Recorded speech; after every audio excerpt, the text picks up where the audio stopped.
Hello guys, we are back in new fanfic, and if enjoying this then please share and like part 1.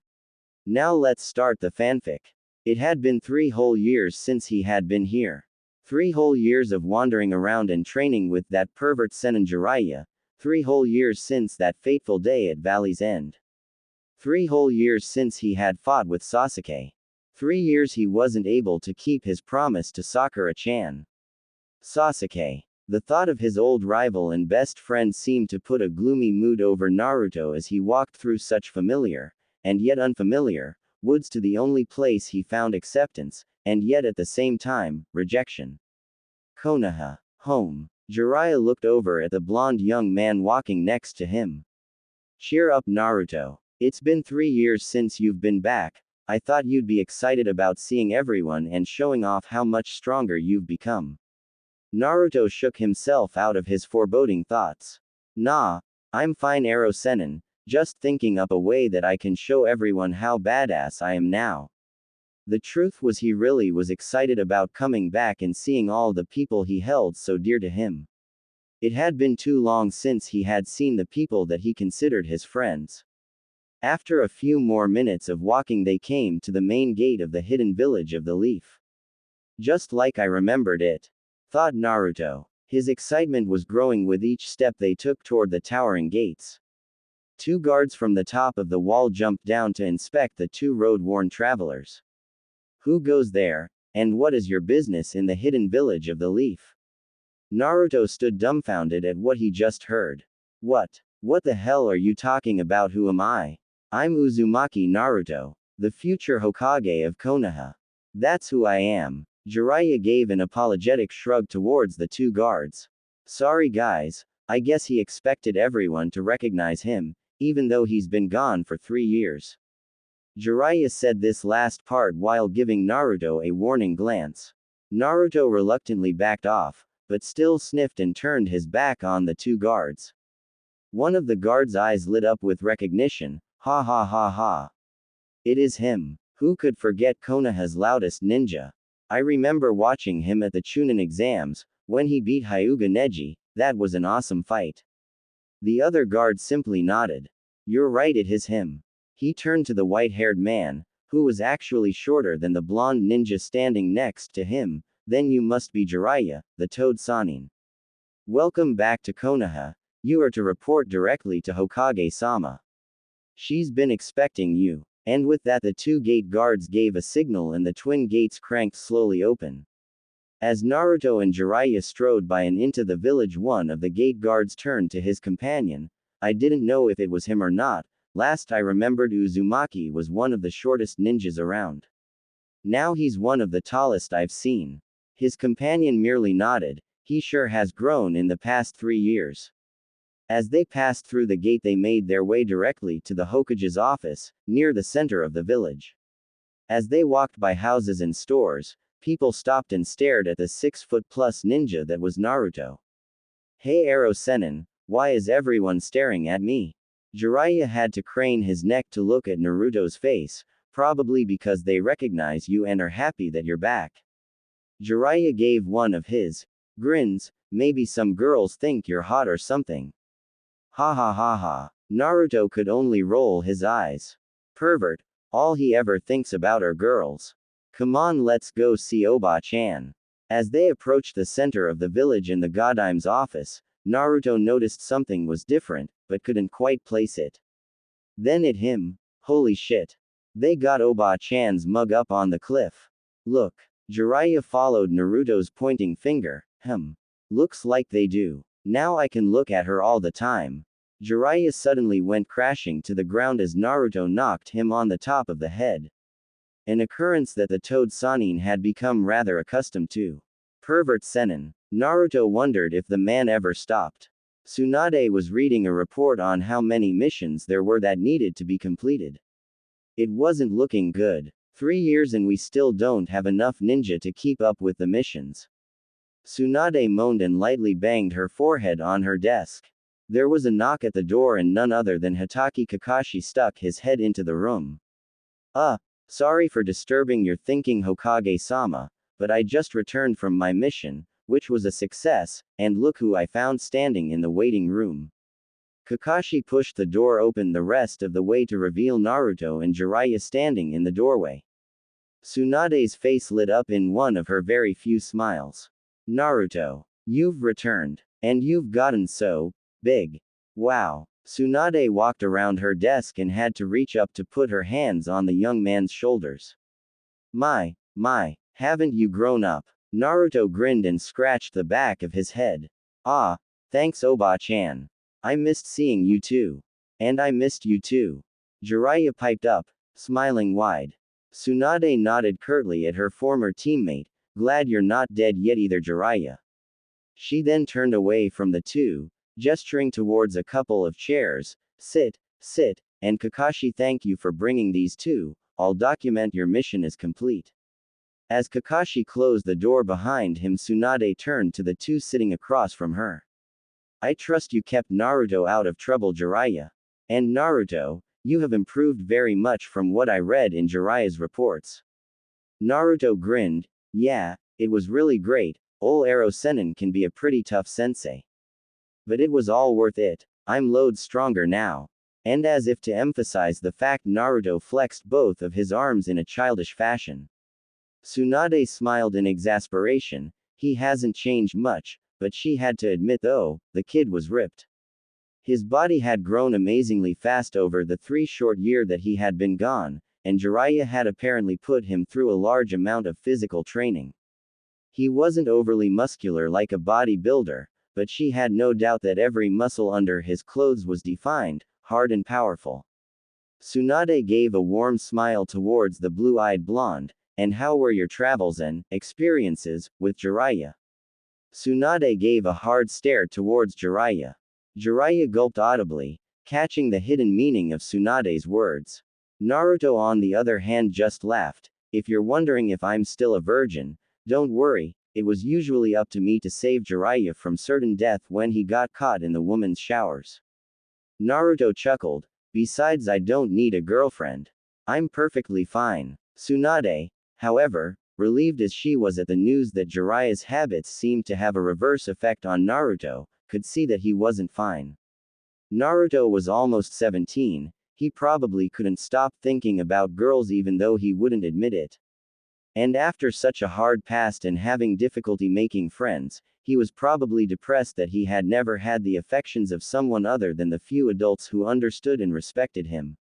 She pitied him at the moment, even though she knew it wasn't what he wanted. Oh well, with a body and looks like that, he won't be finding it hard to find a date now that he's back in civilization. Tsunade erased her worries and focused on the task at hand. Alright, Naruto, before I dismiss you, I wish to give you the news that you are to participate in the upcoming Chunin exam in the next 7 days. Since you are the only one of your class who isn't at least a Chunin yet. Naruto's grin diminished somewhat. Haha, so I am the only genin in my class then. Tsunade smiled. You and Hyuga Hinata. Naruto started in surprise. Huh. Hinata-chan isn't a Chunin yet. How come? Tsunade sighed. Because the year that you left, when the Chunin exam was held for the second time, Hinata and her team did fine. Hinata lost her fight in the third part of the exam though and wasn't elected to become a Chunin. Almost all the other genin though, including her teammates, Kiba and Shino, achieved Chunin rank. She hasn't tried again since. Naruto stared wide-eyed. Huh, that isn't like Hinata-chan at all. She might be a little quiet but she's tough, I know. I'd have thought she would have gone back as soon as possible for another try. Naruto scratched his head in a confused manner. Tsunade could only smile inwardly. The girl was in love with him, and no matter how much he had matured he still hadn't figured it out. She knew why Hinata didn't go back and try, she only tried because of Naruto having confidence in her, she didn't want to lose his confidence. An idea bloomed in Tsunade's head like a flower opening up to the sun. You know Naruto, Hinata would probably try again if you gave her some of your renowned encouragement, maybe.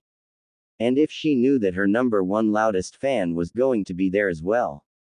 Tsunade raised questioning eyebrows at the young man sitting across from her. Naruto's face instantly lit up. Yeah. Of course she'll try again if she knows I'm going to be there to root her on. Hey, maybe we'll be on teams. Then no one would stop us. She's sure to make Chunin this time around, I'll make sure of it. Naruto jumped out of his chair and strode to the door. Matter of fact, we only got 7 days. I'll convince her to go to the exam today, that way we can start training right away. Tsunade jumped up and yelled, Naruto, think fast. As she threw something at him. Naruto smoothly caught it just before it hit him in the temple. Huh, what are these, Oba-chan? He was holding a ring of keys in his hand. Tsunade smirked. Those are the keys to your new house. The place you were living in was a dump, so I found a new place that hasn't been inhabited for a few years now. I had your stuff moved over there. Kakashi will show you the way. Naruto smiled and waved at his one-time sensei and the Godime, thanks Oba-chan. See ya Ero Sanin. And with that he walked out the door. Jiraiya turned back to Tsunade. You didn't, he said in disbelief. Tsunade gave a small mischievous smile. It is his inheritance after all, his brother would have wanted him to have it. Besides, he's 16, he's old enough now to own it. Jiraiya gave a somber laugh. Yeah, his entire family would have wanted him to have it. A few moments of silence passed before he spoke up again. So, how does the search for the Uchiha kid, Orochimaru and the Akatsuki go? Tsunade gave a deep and remorseful sigh. We don't know what Orochimaru is up to right now, other than the fact that he has 3 sound nins in the upcoming Chunin exam, and of the Akatsuki, all we know is that they're still searching for Naruto. You probably know more than us, Jiraiya. Jiraiya raised his eyebrows in a mildly interested manner. Not at all actually, the boys' training took up almost all of my time. I hardly had enough time to finish the sequel to the Come Come Paradise series. And what of the Uchiha boy? You didn't tell me about the situation with that. Tsunade could only let out another sigh. We've abandoned the search for him. Jiraiya's eyebrows rose even more. Why? Naruto won't be happy about this, you know that right? Tsunade could only stare at her desk. I know, Sakura didn't take it very well when I told her either. I would tell Naruto, but he'll probably hear it from her before he sees me again. It's pointless to go after him now though. I gave Naruto to you for 3 years in order to keep him from trying to kill himself, trying to find Uchiha, and of course to keep him from Itachi. But 3 years wasn't enough time for us, we couldn't find him, and now 3 years have passed and he hasn't returned. He's probably already Orochimaru's vessel now, and if not, he's so lost in the darkness I don't even think Naruto can bring him back. A single tear escaped Tsunade's eye. I wish I could make it up to Naruto and Sakura somehow, but all I can do now is protect him from Itachi. That's why I'm sending him to the tree house, Jiraiya. Only you and I know where it is. I'm going to send a small group of bodyguards. He'll stay up there until we've dealt with Itachi and the rest of the Akatsuki. Tsunade sighed and rested her chin on her palms. I plan on telling him after the Chunin exam. I should have a team assembled by then to protect him. He won't like it, but he'll have to deal with it. Tsunade was trying to sound resolute in her decision, but she couldn't help but let the guilt creep into her voice. Jiraiya nodded solemnly. I agree, that's a good idea, Tsunade. You're doing a great job at keeping Naruto safe. Then she completely broke down, sobbing into her hands. Oh Jiraiya, I've been such a screw-up. It's been 3 years already and we still don't have enough ninja to keep up with the missions, and I've completely failed Naruto and Sakura. I wasn't able to save Sasuke for them. She continued to sob into her hands, tears leaking through her fingers. Jiraiya was at a loss and completely dumbfounded. Tsunade cried so rarely that he didn't remember the last time he had seen her cry, maybe he never had. Not to mention the fact that tears were his one and only true weakness, even more so than beautiful women. Jiraiya got up slowly and walked around the desk and started to put his arm around his old teammate in an attempt to comfort her when out of nowhere a hand grabbed him by the throat and pulled him to eye level with Tsunade. If you even think about touching me in any way that could be deemed perverted, I'll knock you from here into tomorrow," said Tsunade through sobs and teary eyes. "Never crossed my mind," squeaked Jiraiya. And with that, Tsunade threw herself against Jiraiya and continued to sob out all the frustration she had been keeping bottled up for the past 3 years into her teammate's chest as he held her with his arms and waited patiently for her to cry it all out. Kakashi and Naruto had just reached his new house. "This can't be it," Oba-chan said. "A house. Not a freaking castle." Naruto was waving his hands at Kakashi, attempting to convince him that this wasn't the place. Kakashi gave one of his melodramatic sighs and rolled his eyes. "It's the right address, Naruto. I don't know what you're complaining about anyway. Isn't it big enough?" Naruto stopped his yelling. "Well, yeah, it's big enough. It's just, really big." It was true. It wasn't just a house, it was an old abandoned clan house, almost as large as the Hyuga's clan house. There must have been over 100 bedrooms. That didn't include guest rooms, bathrooms, living rooms, the kitchen, the basement, the storage house, or the grounds for that matter. It was mostly single story, but the main building was definitely at least 3 stories high. Kakashi chuckled. "Well, just imagine the huge parties and raves you could have here." And with that, he left Naruto standing at the front gate. Naruto just stood there for an hour, just looking at the complex from outside of the grounds before he went up to the double gate and pulled out his key, put a rather large iron key into the padlock on the gate. He turned the key slowly, only half hoping, then click. The padlock opened and the gate swung inward, hardly making a sound. Naruto grinned and walked up to the main building and opened the door with what was apparently the main house key, an elaborate key made of solid brass with a red spiral done in red on the handle. His day was getting better and better. He had come back to Konoha, he was entered in the upcoming Chunin exams, and now he had a giant castle-sized house all to himself. And it was still only 9 a.m. in the morning. He was having such a wonderful dream. His opponent had been caught in a trap that he couldn't get out of. His opponent's king couldn't move anywhere due to his strategically placed pieces. "I've won," he thought amusingly and with just a touch of excitement. And just as he was about to place his rook and declare checkmate, "Shikamaru, Chouji," came a high, screaming voice, accompanied with intense pounding on a distant door. "Wake up, I've got something to tell you." With that, he heard a click and a door slam open and shut. Shikamaru slowly opened his eyes, waking up just before his intended chess dream victory. How can that woman be awake? They had just returned from a search and rescue mission that involved a kidnapped village lord and an angry gang boss, and he had just finally finished his report to Hokage-sama and fallen asleep. He turned over and noticed the light coming through the window blinds. "So I did get some sleep." Then he noticed his clock. It was 9 a.m., he had only gotten 5 hours of sleep. Across from him and closer to the window slept the large and softly rumbling form of Chouji, his teammate, roommate, and best friend. He was still sleeping, oblivious to the shrieking blonde that was now marching up the stairs to their apartment room. Shikamaru envied him. "Chouji, wake up," Shikamaru said softly. For some reason, Chouji would wake up if you said his name in a normal tone of voice. He would not wake up, however, to any amount of ice water poured over his head. Shikamaru knew, he had tried it before to no avail. "Huh? Wah." Chouji slowly sat up, rubbing at his sleep-filled eyes. "Shikamaru." Chouji began to yawn and stuck his hand over his mouth.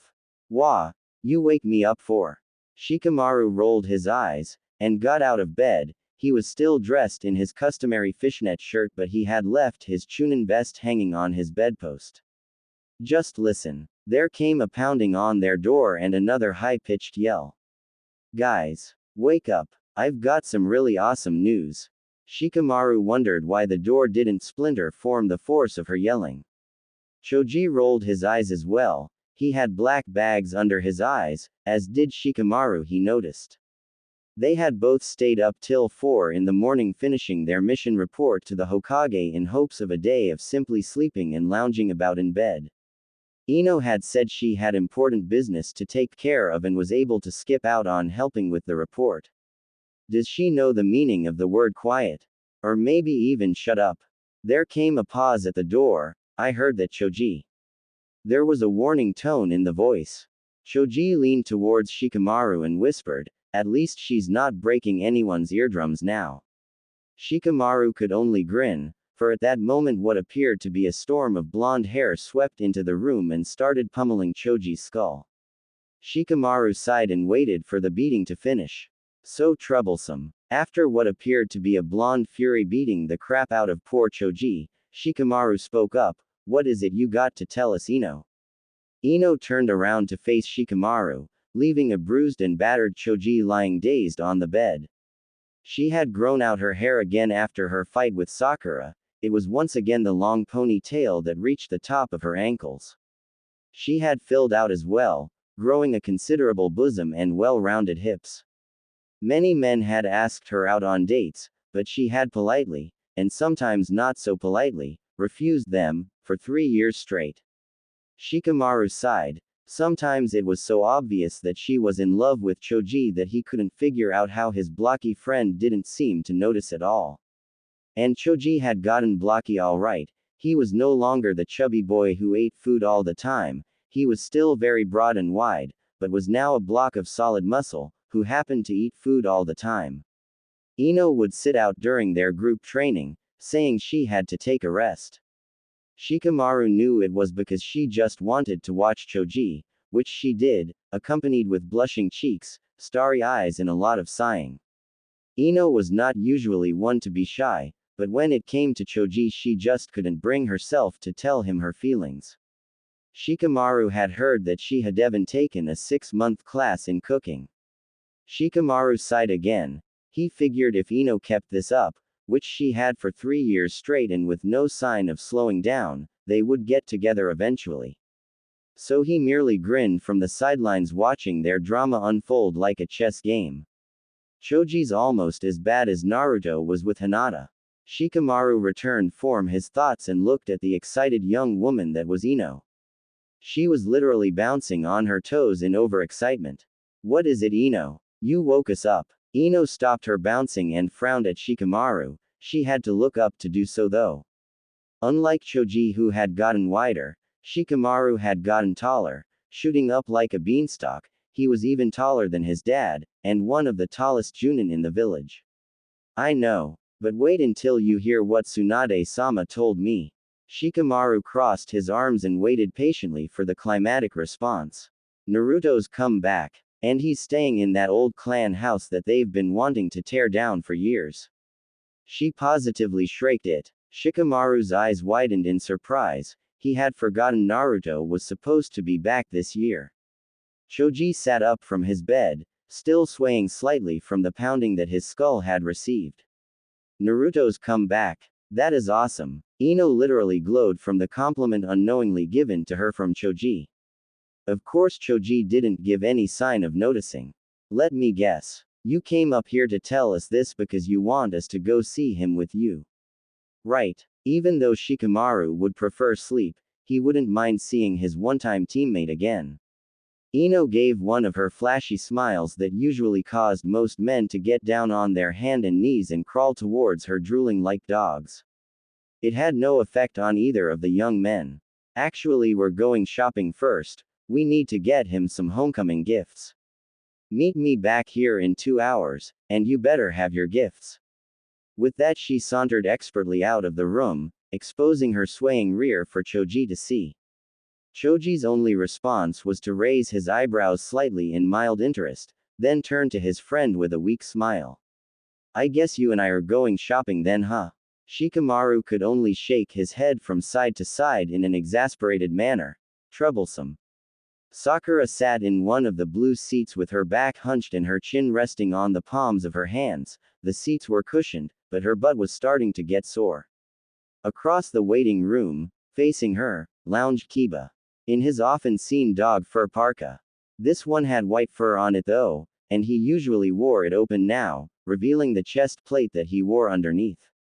At Kiba's feet, laying with his giant head in his oversized paws, was Akamaru, no longer the small puppy that he once was, but now a rather large white-furred mutt, who, when not fighting, enjoyed tackling anyone in sight and licking their faces to death. Kiba had grown too. He was bigger of course, but the most noticeable difference was his hair, which was now a dark shaggy mane that reached past his shoulders. It could go without saying that he had no reason to wear his parka hood anymore. Sakura had hardly changed at all though, at least in dress, she still wore the same red dress and black shorts, with some minor alterations in design, suggested by Ino, plus she wore black gloves now almost at all times. The gloves were padded and especially made to withstand impact, so that she could perform her earth-shattering taijutsu techniques that Tsunade-sensei had taught her. She had filled out as well though, not as much as she would have liked however, she couldn't help but notice how many men happened to ignore her and stare at Ino's chest as they walked by. Unlike Ino however, she had kept her hair short around the jawline, and kept out of her face with her forehead protector that always sat on top of her head. They were both waiting for Shino to come out of the Hokage's office and finish handing in their mission report, so that they could get back to their apartment and catch some shut-eye. They had just returned from hunting down a runaway genin and returning him to Konoha custody. Finally the door opened and out came the intimidating figure of Shino. He was taller than Kiba and he now wore a black trench coat that reached his ankles and of course had a collar so high it hid half his face. He still wore the black glasses that hid his eyes though. Sakura could also see that he was growing a mustache, so that he was beginning to resemble his father. Sakura, Hokage-sama wishes to have a word with you. Sakura got up nervously and entered the Hokage's office. She could never tell what emotion Shino was feeling since he always spoke in a soft monotone. So she didn't know whether she was getting a praise or whether she was on thin ice. She softly closed the door behind her. Hokage-sama. Sakura could see the woman that was the leader of their village sitting behind her desk going through a stack of papers, chewing on the end of a pen and frowning in concentration. She looked like she was in her mid to late 20s, not her mid-50s like she should have appeared. The woman sitting behind the desk looked up to see the pink-haired girl standing nervously in front of the office door. Sit down Sakura and stop fidgeting will you? You'd think I called you in here to yell at you. Sakura let out the breath she was holding in apparent relief. The temperamental Hokage wasn't going to give her one of her infamous shouting marathons. Of course now that Sakura thought about it, she had no idea what she could have done to earn such a reprimand from the Hokage. What did you want to see me for Tsunade-sensei? Tsunade set the papers she was working on to the side and rested her chin on her hands. I have some news to give you Sakura. Your old teammate Naruto just returned from his training trip with Jiraiya about 2 hours ago. Tsunade smiled at the shocked expression on her pupil's face. Sakura jumped out of her chair in excitement, suppressing a girlish squeal. Naruto is back. Where the hell is he? I gotta go see him. Sakura was nearly exploding with almost uncontained energy. Naruto. She hadn't seen him since he was in the hospital, injured from his battle with Sasuke-kun. They had grown to become close friends then, both caring and worried for Sasuke. Tsunade smiled, remembering her excitement at seeing the young man return unharmed. She had missed him too. But Sakura caught a warning glance in Tsunade's eye and instantly calmed down. What is it Tsunade-sensei? Tsunade took a deep breath, causing her bosom to stretch against her shirt, prepping herself for what she had to tell her student. Sakura, under any circumstances you cannot tell Naruto about us aborting the search for Sasuke. Sakura felt a well of anger begin to rise up. She still hadn't fully forgiven her sensei for not only abandoning the search for her Sasuke-kun, but for forbidding her of even trying to find him. And why not? Sakura almost spat the words between gritted teeth. Tsunade sighed. She understood Sakura's anger at her. Hell, she was angry at herself for doing it, but it was something that had to be done.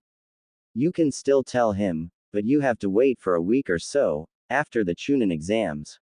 I've entered Naruto, and I don't need him getting worried, depressed, angry, over-anxious or all of the above while he's trying to focus on life and death situations during the exam. Do you understand, Sakura? You can still tell him, but you have to wait a bit. Tsunade leaned back in her chair and waited for her message to sink in. It took several minutes of Sakura silently fuming before she started to see the reasoning behind Tsunade's words. She sighed, almost letting go of all the anger and frustration she had built up, almost. I guess I can wait a bit. But I don't have to like it or pretend I do.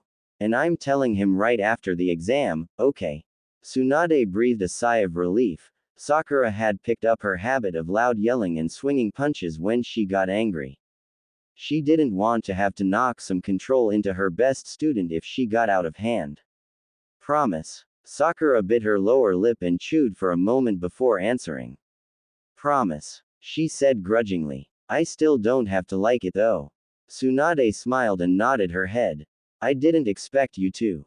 Now go. I think there's a certain blonde, messy-haired ninja you've been waiting to see. She was glad to see Sakura smile warmly and walk out of the office. At least she didn't slam the door, that was a good sign. Sakura re-entered the waiting room to see Shino and Kiba speaking to each other. Akamaru gave a deep bark when she came out of the office, causing Kiba to look up and smile wolfishly at Sakura. Shino just got done telling me about Naruto getting back. Come on, I can't wait to see the little twerp. Naruto was finding that having a castle-sized house to himself wasn't all it was cracked up to be.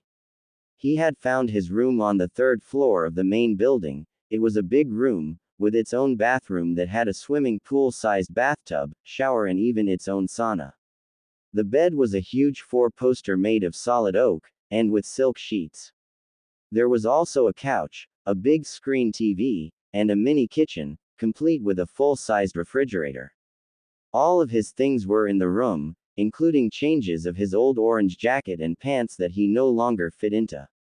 And of course a cabinet stocked full of ramen bowls and shin cups.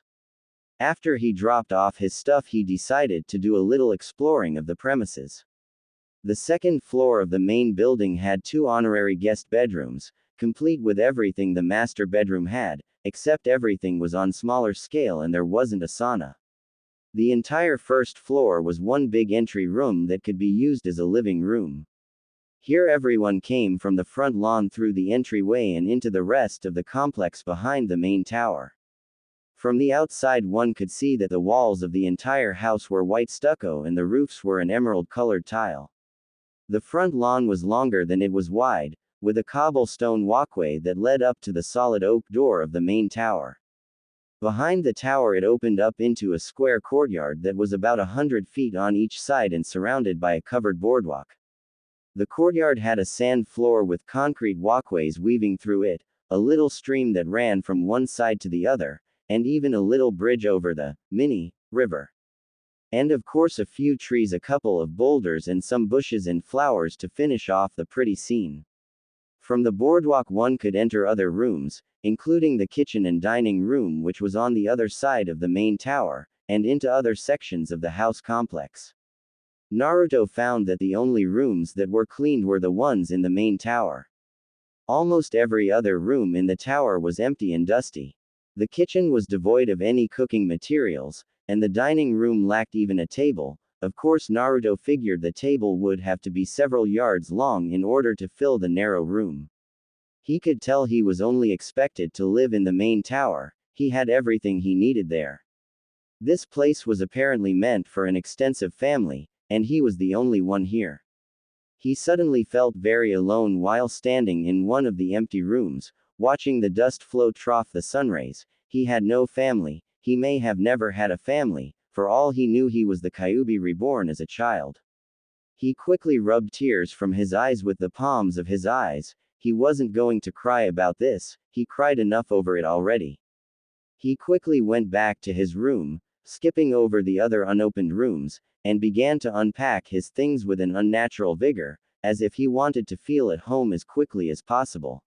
He was just finishing up putting away clothes that would fit him and putting up all the baubles he had gotten on his travels with Jiraiya, when the house bell rang. It came from a small speaker up on the wall. he had noticed them in most of the rooms he had gone into. It made a small chiming sound that was peaceful, and yet at the same time slightly annoying. Naruto quickly pulled on an orange t-shirt and galloped down the stairs. He had been trying to see if his old orange jackets would fit him, only to end up causing the one he tried on to rip down the back as if he was transforming into the Hulk. I guess I've gotten a little bigger since I've worn my old clothes. When Naruto finally reached the front door, the doorbell had already rang twice more. Coming. Once he finally opened the door, he was quickly picked off the ground and treated to a rib-crushing hug. Naruto-san. Naruto was being crushed by what appeared to be someone with black hair and wearing a green leotard. Lee-san, you're crushing me. Naruto was instantly put down. Many apologies, Naruto-san, but I was just so happy to hear of your return to our homeland. Naruto looked up from his sitting position at the taijutsu master that had saved him from the psychopathic Kimimaro. Rock Lee. He hadn't changed much, other than the fact he had gotten taller and was apparently more toned. He still wore the same green suit and orange stockings complete with bandaged arms. But now he wore a Chunin vest left unzipped, just like his sensei Maida guy. Many greetings, Naruto-san. I heard rumor of your return and quickly went to see the Hokage and ask of your whereabouts. Then I ran all the way here to see you as soon as possible.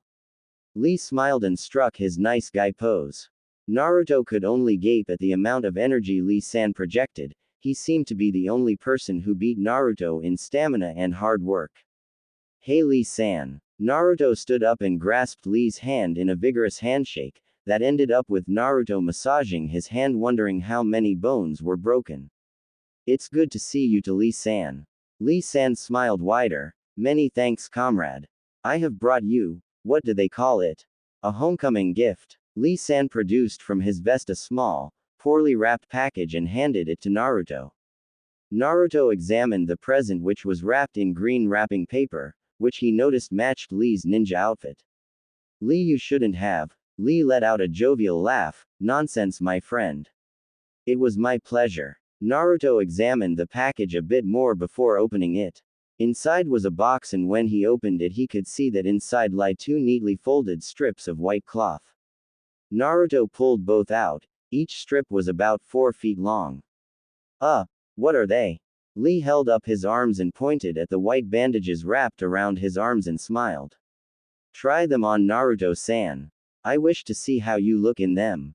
Naruto shrugged and began to wrap them around his arms. When he was done, he didn't know what to do exactly, so he struck a nice guy pose and smiled. Lee smiled and struck his own nice guy pose. Like a true warrior, Naruto-san. You and I, we shall keep the spring of youth alive. Naruto could only laugh good-heartedly. The bandages were quite comfortable actually. He noticed Lee-san was grinning wider and wider and nearly bouncing on his toes from excitement. What is it, Lee-san? Naruto was quickly suspicious of the bouncing nin. As if he was waiting for that exact question, Lee burst out, "You are going to love this part, Naruto-san."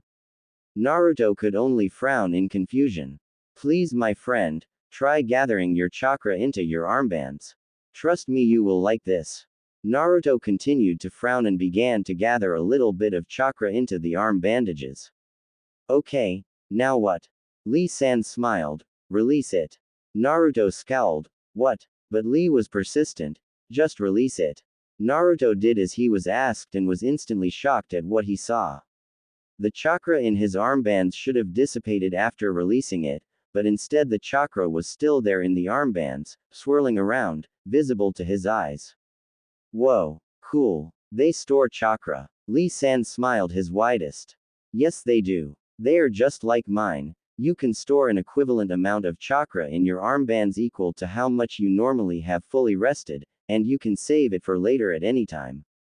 I use mine for taijutsu, but you can use it for ninjutsu and genjutsu as well. Naruto was now grinning. Wow. Lee, these are awesome. Thanks. No problem, my friend. The pleasure is all mine. Then Lee got a mischievous glint in his eye. Would you like to try them out, Naruto-san? A friendly one-on-one match maybe? Naruto grinned with just as much mischief. He was really looking forward to seeing how good Lee's taijutsu had gotten. Sure. Come on out back, I got this big courtyard out back we can spar in. Shikamaru, Choji and Ino were on their way to Naruto's house. Ino was walking exceptionally close to Choji, who of course didn't seem to notice the attention. Shikamaru looked at the surrounding buildings. Are you sure this the right way, Ino? They were headed towards the direction where the Hyuga and former Uchiha clan houses were located.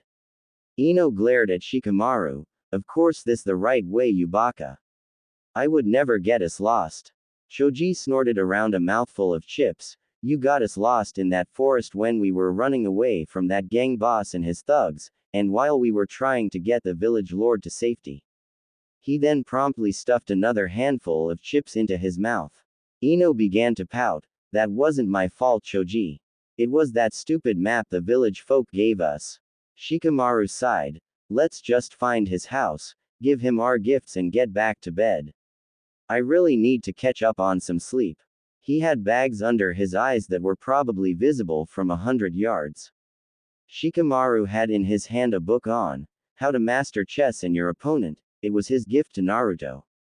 Ino looked at it and sniffed. You know he'll never read that, right? Naruto can't possibly be interested in anything that has to do with patience and actual thought process. Shikamaru simply shrugged. If he doesn't, oh well, if he does then maybe it will improve that part about patience and thought process. What about you? You know he's going to kill that little green root, you got him right. Ino turned pink in the face. She was carrying a clay pot with what appeared to be a green stalk with a closed bud sitting atop it. Choji examined it closely for a moment. It doesn't look very impressive. Ino wilted under Choji's words. It's one of my mother's creations. She says it only blooms on a special occasion. She wouldn't tell me what it was. She just said it would be perfect for Naruto. Choji looked up from the sorry excuse of a plant. Your mom made it. Ino instantly brightened at the chance to explain to Choji how her mother was able to design her own breed of flowers by using chakra. After she had finished the explanation and leaving a highly confused Choji, she decided to comment on his present. Your present was probably the best choice for him, Choji. Choji was carrying a large box in both arms. On the front it said in big words, make your own homemade ramen. Choji shrugged. Yeah, I know he's obsessed with ramen, so I figured he'd like this. Shikamaru shook his head. Funny how both Choji's and Naruto's interests ran so close together. They hadn't walked much farther when they heard a deep barking from behind them. Hey, Ino pig, wait up. Ino spun around and was embraced by her best pink-haired friend. Are you guys going to see Naruto too? Sakura asked. Ino nodded and showed her gift. We got him homecoming gifts, what about you guys? Kiba grinned mischievously and squatted down to pet his wolf-sized dog. Akamaru here has got a big slobbery kiss for our sorely missed Naruto-kun, don't we, Akamaru? Akamaru answered with a deep bark in agreement. Shino displayed a glass case that was filled with pinned butterflies, some so colorful they resembled rainbows. I went into the woods and gathered these for Naruto, he can hang it on his wall. Ino Google-eyed the butterflies. They're so colorful, I didn't even know some of these existed here in Konoha. Ino then turned to Sakura. And what did you get our number one short and loud ninja?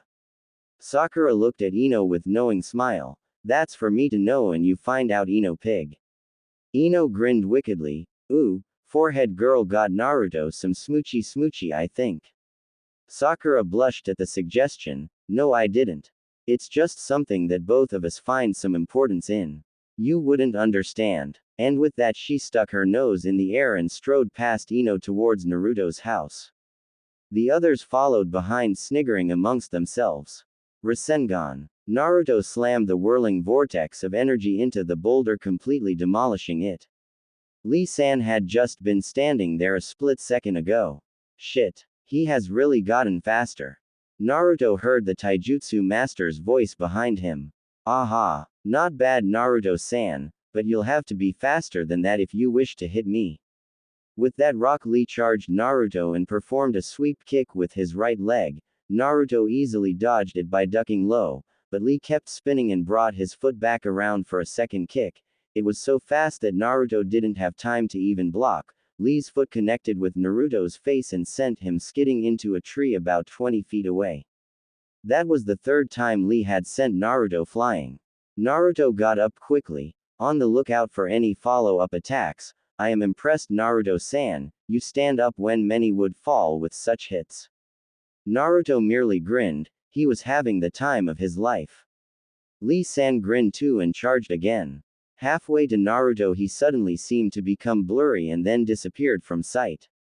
Behind me. But when Naruto turned to look, there was only a blur of what was Lee-san. In front of you, my friend. As Naruto turned, he found another foot connecting with his face. Naruto slowly got up again, his face was starting to get sore. Fine, I've got a couple of tricks up my sleeve to slow him down. Lee charged again, but this time Naruto was ready. He had gathered as much chakra that he could hold in the center of his body, and Lee was almost on him. He did something that would make Hyuga Neji proud. He released all of the energy in a blast that emanated from every part of his body. Lee-san was in the air up above Naruto when the blast hit. He was now trying to force his way through the swirling vortex with his fist, just as Naruto had hoped. Naruto quickly did some hand seals and yelled, Teju no Jutsu. Handshackle technique. The swirling vortex, like a snake, wrapped itself around Lee-san's fist. The other end was attached to Naruto's hand. Naruto grinned devilishly up at Lee-san. Lee gulped audibly. Naruto started to swing Lee-san around and around in a big circle as if getting ready for a hammer throw. Lee-san was struggling against the bond and trying to get back to the ground, but the bond of chakra held and Lee-san was too high up in the air to reach the ground. The spinning started to get faster and faster until Naruto was swinging so fast that he was leaning back balanced on one heel, using Lee-san's weight to keep him balanced and spinning. And then he released Lee-san when he thought he couldn't go any faster, sending him hurtling towards a group of people who were standing at the entrance of the courtyard. Choji stepped in front of everyone and yelled, Baika no Jutsu, causing him to grow into a 20-foot wide ball of muscle and fat. Just in time to catch the flying Rock Lee from crashing into anyone. Lee collided with Choji's padded chest, causing a shock wave to erupt and kick up the sand on the courtyard floor. UMPF. Grunted Choji, eyes going wide. Rock Lee emerged from the cradle of Choji's chest and landed on the ground, trying to stand and falling to his knees, swaying from side to side with intense dizziness and motion sickness. Choji transformed back to normal, and held his chest. Ow. Man, that hurt. What the hell were you doing, Lee? Ino shrieked and ran over to Choji and began to rub his chest for him. Choji didn't seem to notice, again. Lee stood up on wobbly legs, still swaying, form being spun around so much. Naruto-san. Lee stuck his thumb behind him, and he pointed at himself, we're just having a friendly match to see how strong we had gotten. Lee giggled. It apparently got a little out of hand. Lee-san, shrieked Sakura. She ran over to Lee and put his arm over her shoulders to help steady him. I am fine, Sakura-chan, just a little dizzy. Hee. Lee stood up straight as if to prove it, and promptly fell on his. Sorry about that, Lee-san, said a familiar yet deep voice from behind Sakura. Ino and all the others were staring open-mouthed behind her. Sakura wheeled around. Naruto. But where Naruto's head was supposed to be was Naruto's crotch. Sakura blushed and slowly began to look up. Past the pant line of the dark blue jeans, across a set of washboard abs, past a well-developed chest and shoulders, up a muscular neck and into two very familiar sky blue eyes, topped by a mop of unruly blonde locks. He had apparently taken off his shirt before his sparring match with Lee-san. Naruto. Even inner Sakura was unnaturally quiet. Wow. Sakura-chan. Naruto yelled, and with that he picked her up off the ground and threw her into the air as if she was a child. Eek. When she landed back in Naruto's arms, she was greeted by lung-crushing hug. Naruto didn't seem to notice. I missed you, Sakura-chan. Naruto put Sakura down, who had by now turned beet red. She quickly squeaked out a, "Good to see you too, Naruto," and then turned around and stiffly walked back to the others, trying to hide her lobster-colored face. A white blur ran past her and tackled Naruto and began to lick his face without mercy. Akamaru. Umph. Kiba. Get your dog off of me. Naruto spluttered the words, trying to keep dog drool from entering his mouth. Kiba and the others were doubled over in laughter. Kiba was rolling on the ground. Okay, Akamaru, get your hairy butt back over here before Naruto decides to whip it, panted Kiba after he had gained some control. Naruto scowled at Kiba. I guess that was your gift to me, huh? Figures you'd get me back for beating the crap out of you at the Chunin exam. Kiba rolled his eyes. Ha. Ha. Very funny, smart ass. Naruto grinned to himself. It's good seeing you too, Kiba. Shikamaru shrugged. Might as well get this over with so I can get back home and sleep. Naruto nodded his head. Come on then, everyone, back inside. He made shooing gestures with his hands towards the house. Everyone gathered inside the main living room on the first floor, sitting on the many couches. Damn, I have to say, your house is huge, Naruto, exclaimed Kiba. Naruto scratched the back of his head and gave an embarrassed smile. Yeah, it sure is. I have no idea why Oba-chan gave it to me. Ino and Sakura weren't paying any attention to the boys' conversation. Instead, they were still staring pop-eyed at Naruto's shirtless upper half.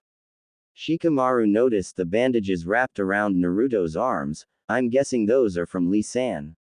Well, anyway, here's my gift. I don't expect you to read it or anything, but if you do, it'll help you a lot on things like strategy situations that you find in battles. Naruto examined the book. Sweet. I've always wondered how you played that stupid game. Thanks, Shikamaru. Shikamaru rolled his eyes in exasperation and sat back down next to Choji. Naruto was confused but grateful for Ino's gift. It's the thought that counts, Ino-chan. Ino sighed. Yeah, and sat back down on the other side of Choji. Naruto complimented Shino's gift. It's awesome. I'll hang it on my wall. Shino nodded. I'm glad you like it, Naruto-kun. It's good to have you back home. Then of course Naruto was ecstatic over Choji's gift. Sweet. You can make up your own flavors. Choji nodded his head vigorously. I've already got one. Here, I'll tell you my favorite recipe. With that, he leaned over and whispered into Naruto's ear as his eyes began to grow wider and sparkle. Hell yeah. I've gotta try that one. Thanks a million, Choji. Naruto and Choji high-fived with two big goofy grins plastered on their faces. Ino noticed Sakura standing off to the side. Hey, forehead girl. What about your mystery gift? Well, Naruto looked around in surprise. Huh. You got a gift for me, Sakura-chan. And I thought being able to see you again was enough. Sakura blushed and nodded meekly, then walked up to Naruto, staring at the ground in front of her. Naruto looked down at her with concern etched onto his face. What is it, Sakura-chan? Sakura reached in her pack that was slung on her back and slowly pulled out what looked to be a thick blade with a large ring on one end. Naruto's eyes widened in instant recognition. He took the weapon from Sakura's hands and flicked his wrist, causing 3 more blades to unwind into what looked like a bladed windmill with the ring in the middle. It was a Fuma Shuriken. More importantly, to Naruto, it was the Fuma Shuriken used by Uchiha Sasuke on their first ever A-rank mission as a Genin team. Naruto looked down and saw tears streaking Sakura-chan's face. Slowly, realization dawned on Naruto. They hadn't found Sasuke. Sakura-chan. Naruto had such sorrow and worry on his face that Sakura couldn't take it any longer. Oh, Naruto. And she threw herself at Naruto and began to sob her pain into his chest. Sakura-chan. Naruto felt like crying himself. He had hoped that when he got back that Sasuke would be waiting and safe. He had fooled himself. He gently wrapped his arms around Sakura and let her cry out her sorrow, trying his best to keep his hidden. The rest of the group had turned their faces from the dramatic scene out of embarrassment. Even Akamaru hid his face in his paws. All except Ino, who was sighing and gazing starry-eyed at the pair in front of her. Shikamaru coughed and Sakura-chan quickly pushed away from Naruto, blushing and embarrassed at what she had just done. But when she looked into Naruto's eyes, she realized that she had nothing to fear. He hadn't taken it the wrong way. Naruto knew he had lost to Sasuke when it came to Sakura-chan, he knew that long ago. And he saw that in her face just then. They were friends, very good friends now, but still just friends. He smiled sheepishly, letting her know he understood. If he couldn't have her as his girlfriend, then he would help her deal with Sasuke, in whatever way that was. Sakura was considering telling Naruto everything right then, despite her promise to Tsunade-sensei. When Shikamaru and Choji stood up. Well, it's 2 o'clock, I'm going home and I plan on sleeping the rest of the day. He said the last part while glaring at Ino. She rolled her eyes in annoyance. Sure.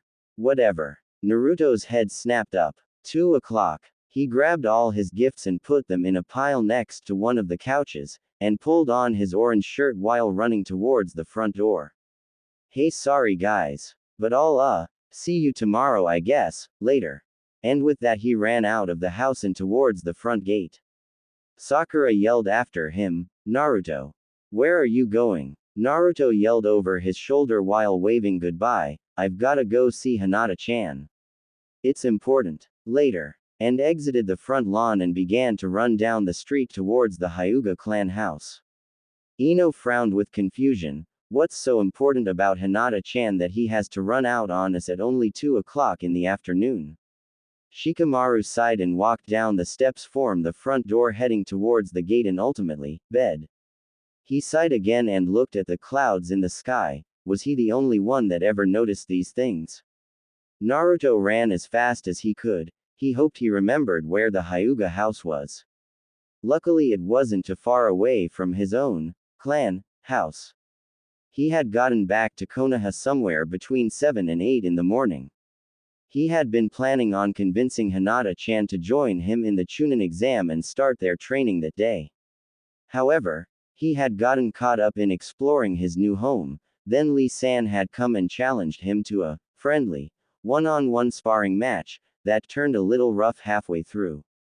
Then everyone else from his graduating class had come and given him homecoming gifts, including Lee-san, all except Hinata-chan. It was already past 2 in the afternoon and it would be evening soon.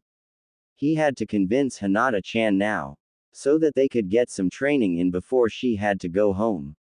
Naruto spotted the walled compound that was the Hyuga clan house. Above the double iron gate was painted the Hyuga clan symbol of the teardrop-shaped flame. He silently shouted with joy that he had found the house so quickly. He came up to the iron-bound gate and noticed it was locked. There was a doorbell complete with an intercom next to the gate. I don't have time for this. He yelled mentally. He remembered going to see Lords with Jiraiya. He was apparently well known and liked by anyone who knew of the Come Come Paradise books. The Lords had the same setup, a gate with an intercom, then you would push the doorbell, talk to a door servant through the intercom who asked for an appointment and said they would check back if you did have one. Naruto remembered waiting for up to an hour outside a lord's house before they were allowed even past the gate. That had been with the famous Jiraiya, who was invited. Naruto was not famous, more like infamous, and he didn't have an appointment. He jumped the wall, hoping they didn't care too much about security. Naruto dashed to what appeared to him to be the main building, walked up calmly and knocked on the door. Inside he could hear someone jump up and run to the door. It was answered by a middle-aged woman who came to about Naruto's chest in height. She had the white eyes of a Hyuga, and the seal of the branch family tattooed onto her forehead. She looked up at Naruto with shock and fear-filled eyes. What are you doing inside the premises? The gate was locked. Hiyashi-sama isn't seeing anyone for another hour. She was apparently panicking, thinking he was either a robber or a visitor that she had forgotten to put in her date book.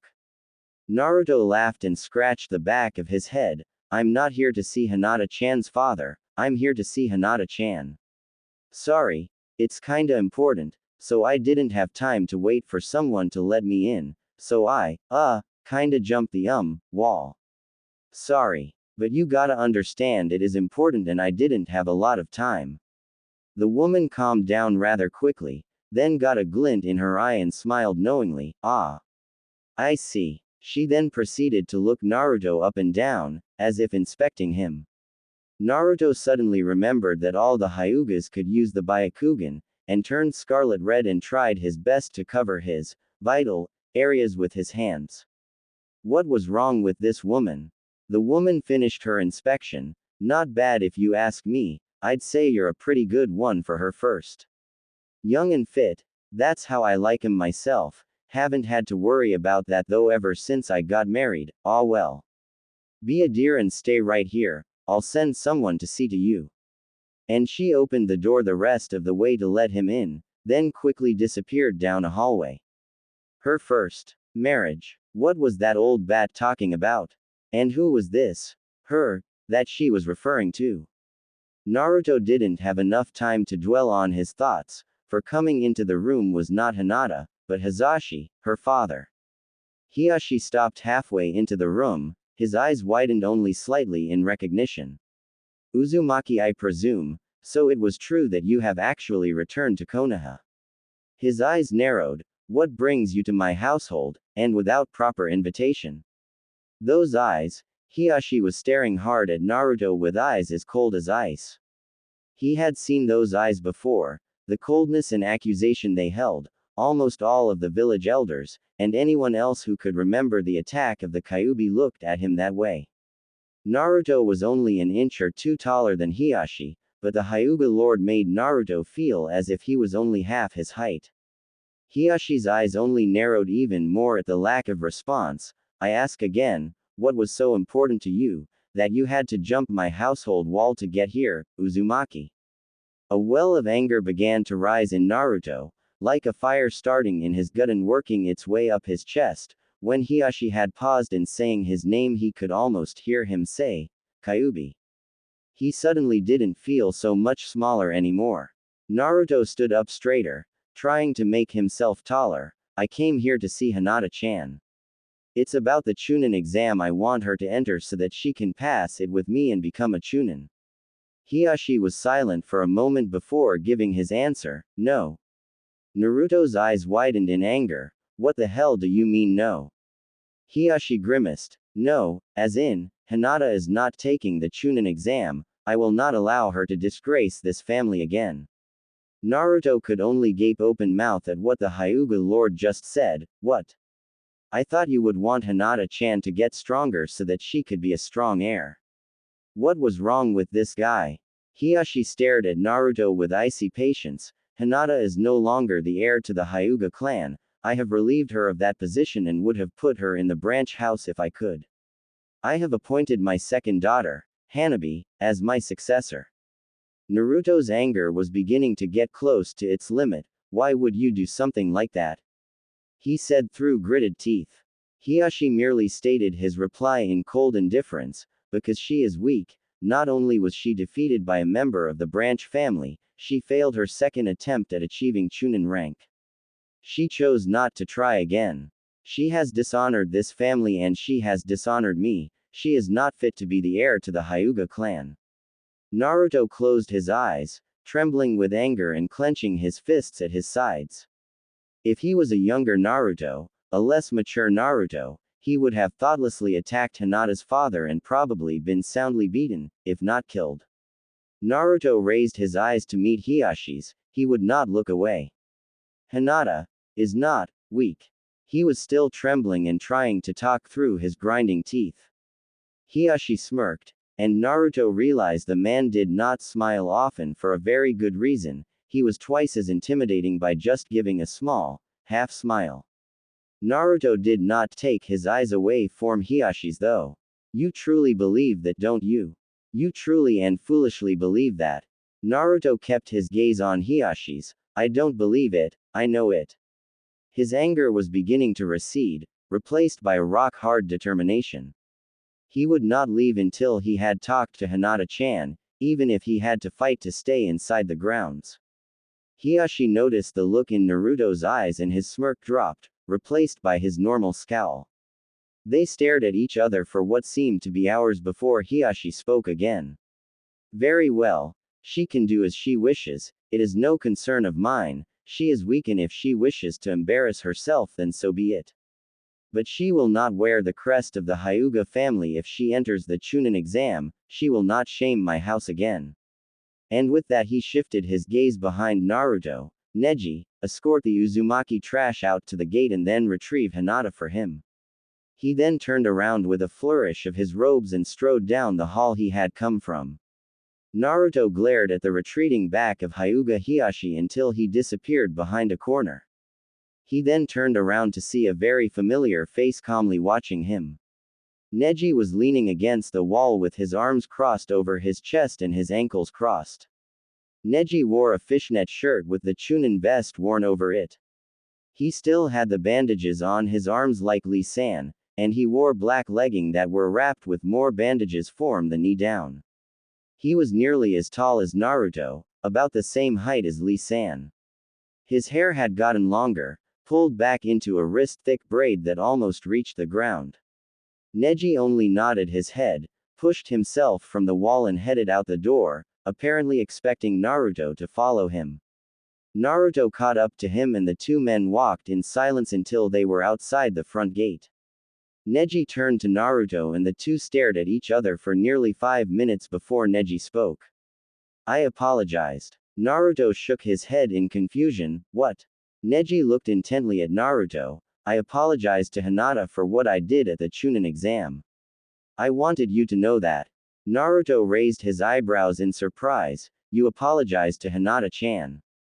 Neji nodded his head in confirmation. All right then, I forgive you, Neji. Neji's eyes widened in surprise. Just like that.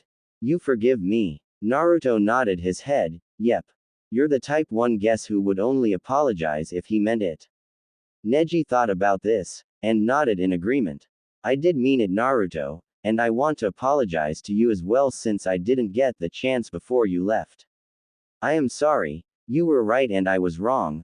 I may not be able to change some parts of my life, but I don't have to be chained down by a perceived fate. I can change my destiny, all I have to do is try.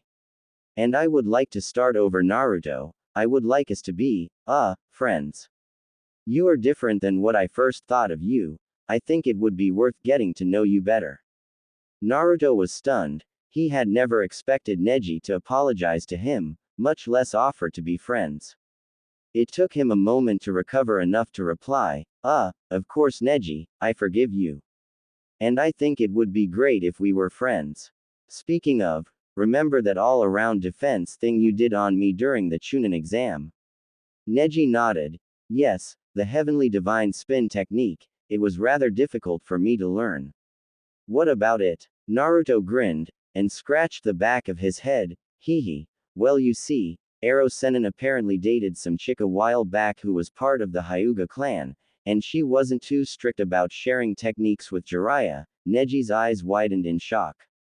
Naruto caught Neji's look and began shaking his head. Don't worry. She didn't tell him about the Byakugan. But she did tell him how to do the heavenly spin thingy and he taught it to me, and well, I can do it. Neji could only gape in shock at Naruto. The fact that Naruto could perform that technique was impressive. Naruto scratched the back of his head. Don't worry, I won't tell anyone else how to do it. I promise. But could you not tell Hisashi about it? I'm guessing I would need Jiraiya to protect me if he found out. Neji frowned. I won't tell him, entrusting that you will not tell anyone else. I hear that trust is a key factor in friendships. Naruto nodded his head vigorously in attempts to stem Neji's worry. I swear I won't. No one will hear from me how to do the, whatever it is, technique unless it's another Hyuga. Neji looked into Naruto's eyes. I suppose I don't have to use the Byakugan in order to tell that you're speaking the truth. Very well, Naruto, I will not tell Hisashi-sama of this. Naruto sighed in relief, then got a serious look in his eyes. Why is Hisashi being so, well, cruel? I don't get it. He's Hinata-chan's father. He should be supporting her. I don't even have a family and I know that. Neji sighed. Ever since the Chunin exam, Hisashi-sama has grown kinder towards me. for he felt pride in my skills. I am after all his brother's son. But he was disappointed with Hinata. Even if I was so skilled, I was still part of the branch house. In his eyes, Hinata should have been stronger and able to beat me. You have to understand, Naruto, the clan is everything to Hiashi-sama, and he will do everything and anything to make sure it stays the way it is, even if it hurts the clan. He believes strength lies in tradition, and so he will never sway from that path. Neji sighed, his eyes sad before continuing. At first, everything was fine, but as Hiashi-sama began to pay more attention to Hanabi and me, he grew more cold and distant towards Hinata. I had already apologized to her, and it hurt seeing her treated this way. Then after she failed the second Chunin exam, Hiashi-sama renounced Hinata as the heir by announcing Hanabi as the heir in full ceremony. Hinata was crushed, not that she desired to be the heir, but because of her father's rejection. I and her former teammates have been her only comfort. She has rarely left the household, only from the insistence of Kiba and Shino will she come out. Naruto was trembling again, the anger returned in full force. How could he? That bastard. Damn him for treating Hinata-chan like she was trash. Naruto then remembered what Hisashi had called him, Uzumaki trash, and suddenly his anger was replaced by that rock-hard determination. He would show that Hisashi what trash could really do. He looked up at Neji, who was grinning at his new friend's expression. Go get Hinata-chan for me, will you? Neji smiled, one of his very few genuine smiles, and nodded his head as he went through the gate to retrieve Hinata. Naruto was waiting impatiently, leaning against the wall next to the gate. It had been nearly half an hour. How long could it take for Neji to convince Hinata-chan to come out? He was considering jumping the wall again and searching for her himself when he heard footsteps and two familiar voices coming towards the gate from inside the wall. Anyo, why won't you tell me who it is? Neji-nisan. Trust me, Hinata, it's a surprise that you'll absolutely love. Naruto realized Neji hadn't told Hinata that he was the one who had come to see her. He never thought that Neji had the capacity to be a prankster. Naruto decided to give her a surprise hello. He jumped on top of the wall just as the two Hyugas came through the gate. Naruto's eyes widened at seeing Hinata. She almost hadn't changed one bit, but she had definitely grown. She was almost as tall as Neji, only a couple inches shorter, and her hair was the same bowl cut, but the two strips of hair that framed her face were much longer and nearly came to her stomach. She wore a baggy zipped-up jacket and baggy pants, effectively hiding her entire figure. She swung her head from side to side. Neji-nisan, I don't see anybody. Can we go back inside now? She turned to face Neji, putting her back to Naruto. Perfect. Naruto jumped down silently directly behind her. Hinata-chan. Hinata stiffened to the point that she resembled a wooden board. Neji was attempting to suppress his grin from turning into a full-blown smile. Hinata, slowly, ever so slowly, turned around to face the towering figure behind her. She couldn't believe it. 3 years since she last saw him, leaving with Jiraiya, his back to her as she hid in the shadows, wanting to say goodbye before he left but unable to bring herself to do so. 3 years, and now the man of her dreams, of every single one of her most secret fantasies, was standing before her. He was so tall and muscular. Hinata blushed even more than she already was at the thought.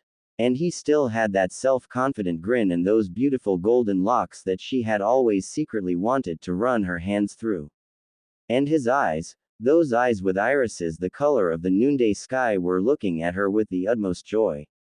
He's actually happy to see me. The thought was too much.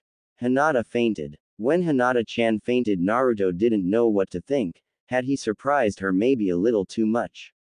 He reached out of reflex and caught her in his arms before she hit the ground. He looked at the sleeping figure that was resting in his arms. She's really peaceful sleeping, even pretty. Naruto realized what he was thinking and blushed, quickly diverting his thoughts and turning to Neji. Sorry. Neji shook his head. Don't worry, I'm not surprised that this happened. I was just hoping it wouldn't. Come on, if you're going to convince her that she needs to take the Chunin exam, let's get her away from the clan house before she comes to. Naruto nodded in agreement. But as Neji started to walk away, he began to panic. Wait. Neji. What am I supposed to do? He gestured with his head at the sleeping woman in his arms.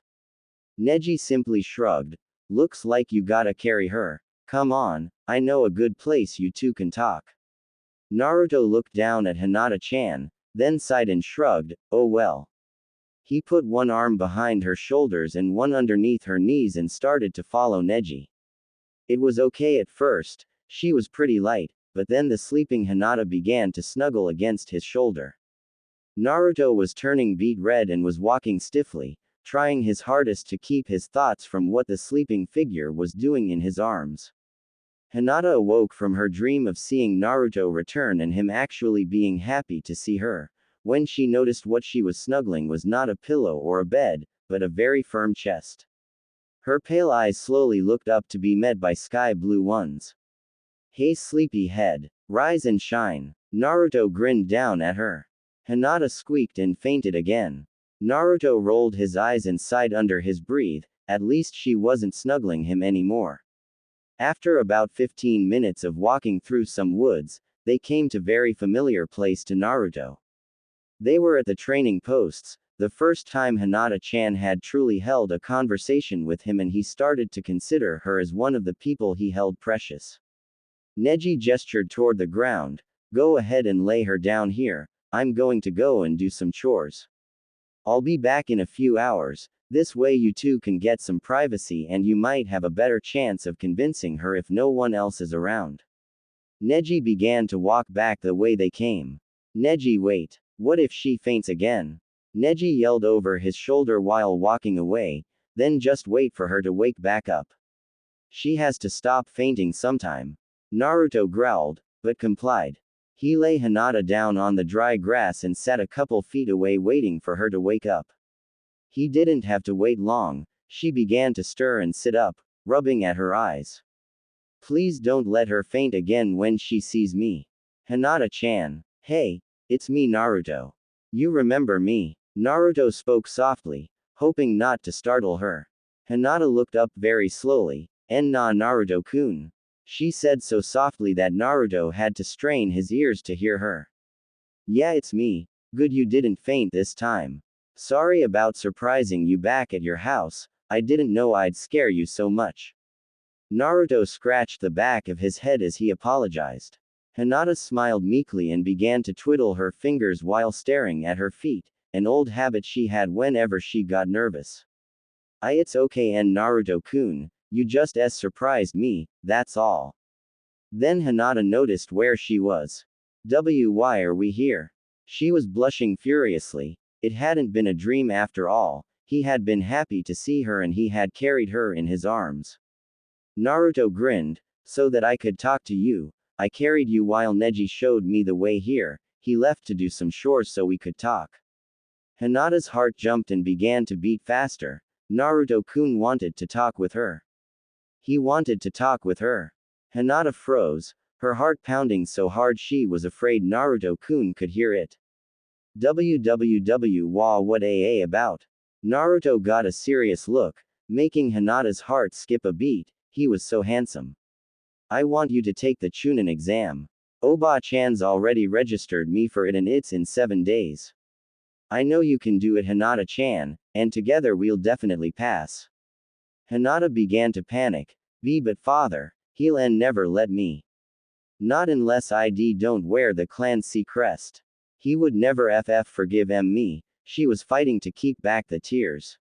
Naruto frowned. So what?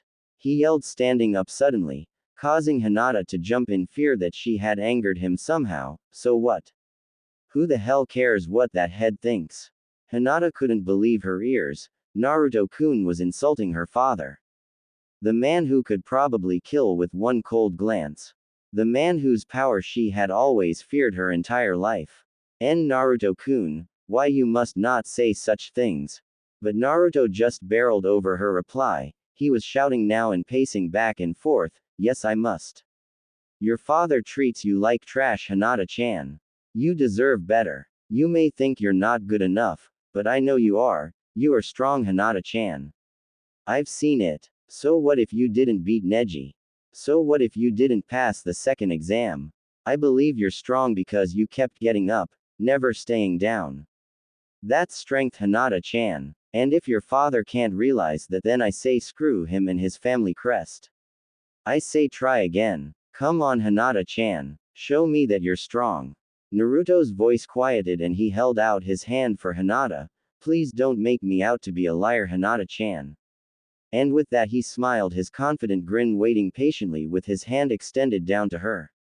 Hinata couldn't believe it. She was on the verge of tears, but for the first time in 3 years they were not tears of sadness, they were tears of pure and utter joy. He believed in her. He truly believed that she was strong. He had confidence that she could feel seeping into her body, and into her bones. And then she found herself thinking things she had never dared thought before. So what? Who cared what her father thought anymore? He apparently didn't care about what she thought or even how she felt, he only cared about the clan way of life. Who cared if she didn't wear the clan crest to the exam? It's not like her father would give a damn if she passed or failed anyway. Hinata suddenly realized what she was thinking and blushed deeply in shame, but when she looked up into those oh-so blue eyes, she knew she had made up her mind. Joy exploded inside of her like she had never felt before. He not only believed in her, he wanted her of all people by his side during the Chunin exam. A full-blown genuine smile bloomed on Hinata-chan's face like a flower, tears were rolling down her eyes and she was laughing. Naruto couldn't help but smile and laugh too. He had never seen her smile like that before. He had to get her to do it more often. She was really pretty when she did. Then unexpectedly she threw herself past his outstretched hand and into his chest, wrapping arms around him and burying her face in his chest. Yes. Yes. I will take the Chunin exam with you. Then she suddenly realized what she had done on pure impulse. She was hugging him. She instantly turned as red as a lobster, but before she could retreat or stammer an apology, Naruto wrapped his arms around her and picked her up. That's great, Hinata-chan. I'm glad you're going to be there with me. Hinata was so stunned at the fact that the man of her dreams was hugging her that she couldn't even think of hugging him back before he put her down. Alright then, Hinata. We got some work to do. We gotta train every day before the exam starts. So let's start now before it gets dark. We still got plenty of light left. They did actually, it was only 4 o'clock. Hinata was still blushing. Anyo. What are we going to be working on, Naruto-kun? She was twiddling her fingers again.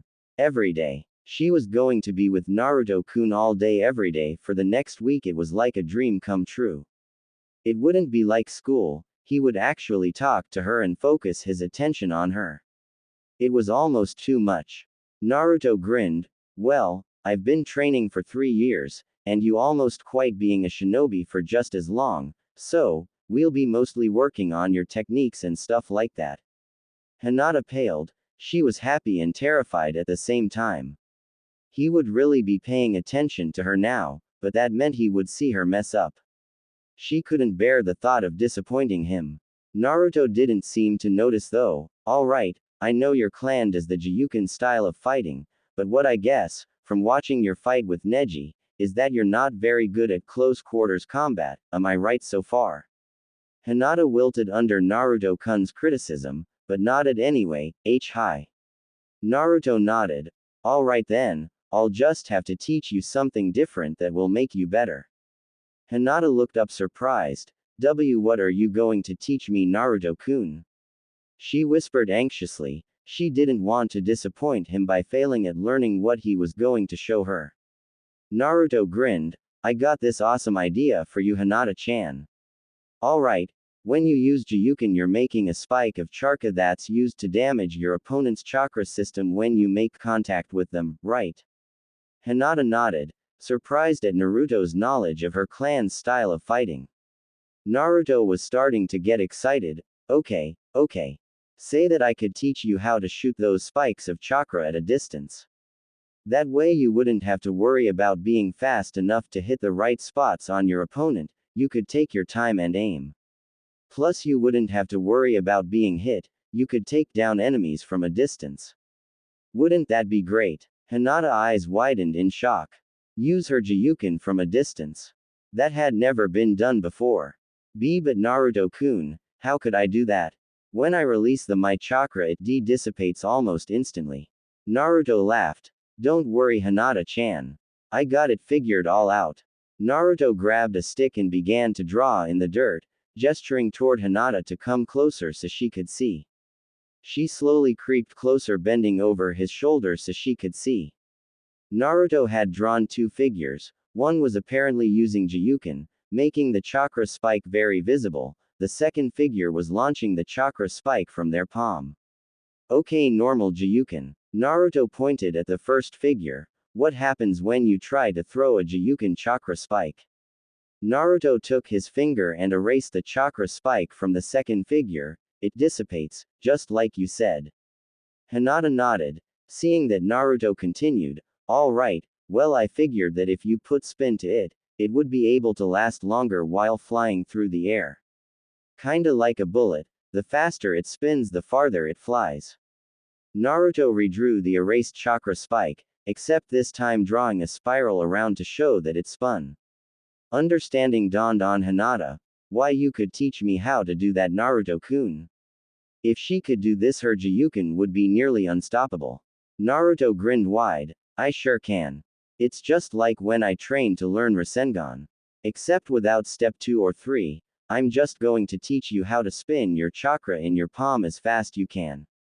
And with that Naruto stood up and pulled a balloon out of his pocket, then he did a couple of hand seals and whispered, water gathering jutsu.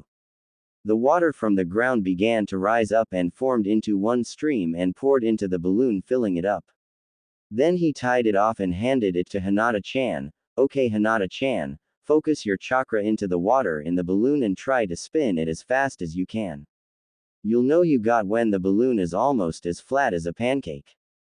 Hinata held the balloon delicately in her palm. Her heart was pounding at 1,000 beats a minute. There he was, standing there expectantly, waiting for her to do as he asked. She didn't want to disappoint him, but what if she couldn't do it? What if she messed up so much that he gave up on her? The thought was too much for her to take. Hinata collapsed on her knees sobbing, holding the water balloon to her chest. She wasn't going to be able to do it.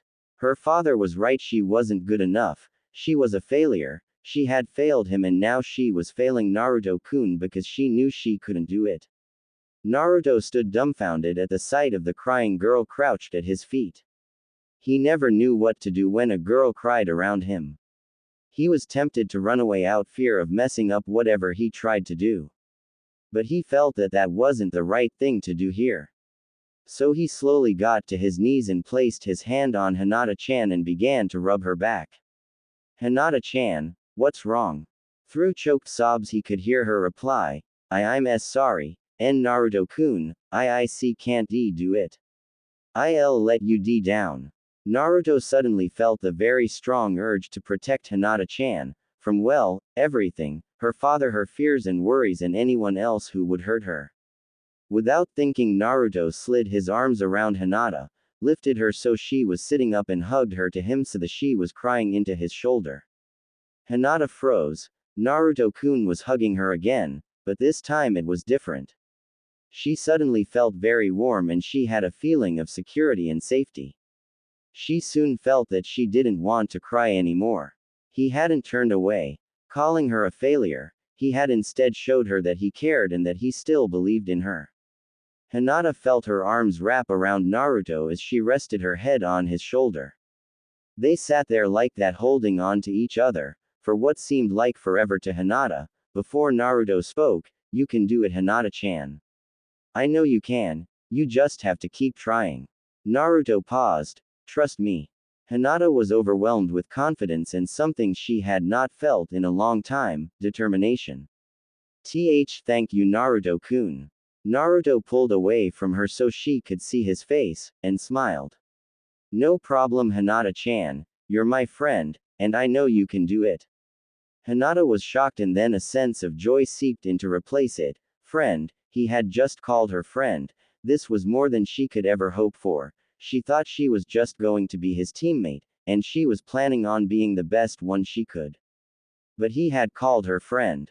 It was what she had always wanted, not what she secretly hoped for, but what she hoped someday would happen. Tears began to well up in her eyes again. Naruto almost panicked when he saw the tears in Hinata-chan's eyes. He didn't want her to cry again, but then he saw her smiling. She really was pretty when she smiled. Hinata stood up on her own. Alright, let's get this balloon as flat as pancake. Naruto jumped up. Yeah, Hinata-chan. That's what I'm talking about. Hinata blushed when Naruto smiled at her. Let's get to training. Hinata lay in her bed unable to sleep. She couldn't stop thinking about the day before. Naruto-kun had proclaimed his friendship to her and they had hugged. The mere thought made Hinata squirm and let out an involuntary giggle. Those thoughts had been running through her head all through their training session and throughout the rest of the evening. Especially when he had walked her home and had said goodbye. They didn't hug, but Naruto-kun had said to meet him outside his front gate at 8 a.m. in the morning so they could start training early and get some serious work done on her new technique throughout the rest of the day. She had been upset at first at the fact that she could barely get the water to spin in the balloon at first. But when she was about to break down again, thinking that all her hope had just been demolished, Naruto-kun had just came up and patted her back and said she was doing great. Her doubts had been instantly erased, and her newly found bit of confidence returned, though she did blush quite a bit at his touch, even if it was just a pat on the back. Naruto-kun had said it took him longer to get as far as she had. And so the rest of the hours had passed with her intently concentrating on the water balloon and Naruto-kun patiently watching only a few feet away. At times she would become conscious of Naruto-kun's closeness and the fact that his attention was purely on her, or thoughts of them hugging would intrude and she would have to start over again because the water lost its velocity. But that didn't stop her from trying, not this time. Not with Naruto-kun standing by and having the utmost confidence in her no matter how many times she messed up. Finally, when the sun had sunk halfway down the horizon, they decided to call it a night and head home. She had gotten to the point where the balloon was violently swishing from side to side and had begun to warp. He had offered to walk her home because he wanted to make sure that she got home okay. She had agreed, but reluctantly. What would they talk about? She didn't need to worry about it during the training because they were only focusing on getting her techniques down. But now as they walked through the golden haze of late evening, their shadows grown long in front of them, they walked in an awkward silence, Naruto-kun trying to find something to talk about and her trying to find the courage to start a conversation. They walked in silence. Naruto felt a little awkward. He had offered to walk her home, even though it was only 15-minute walk. And now he couldn't find anything to say to her. He was feeling kinda weird, he couldn't explain it and he didn't know why. Hinata was having an internal struggle, more like an internal war actually.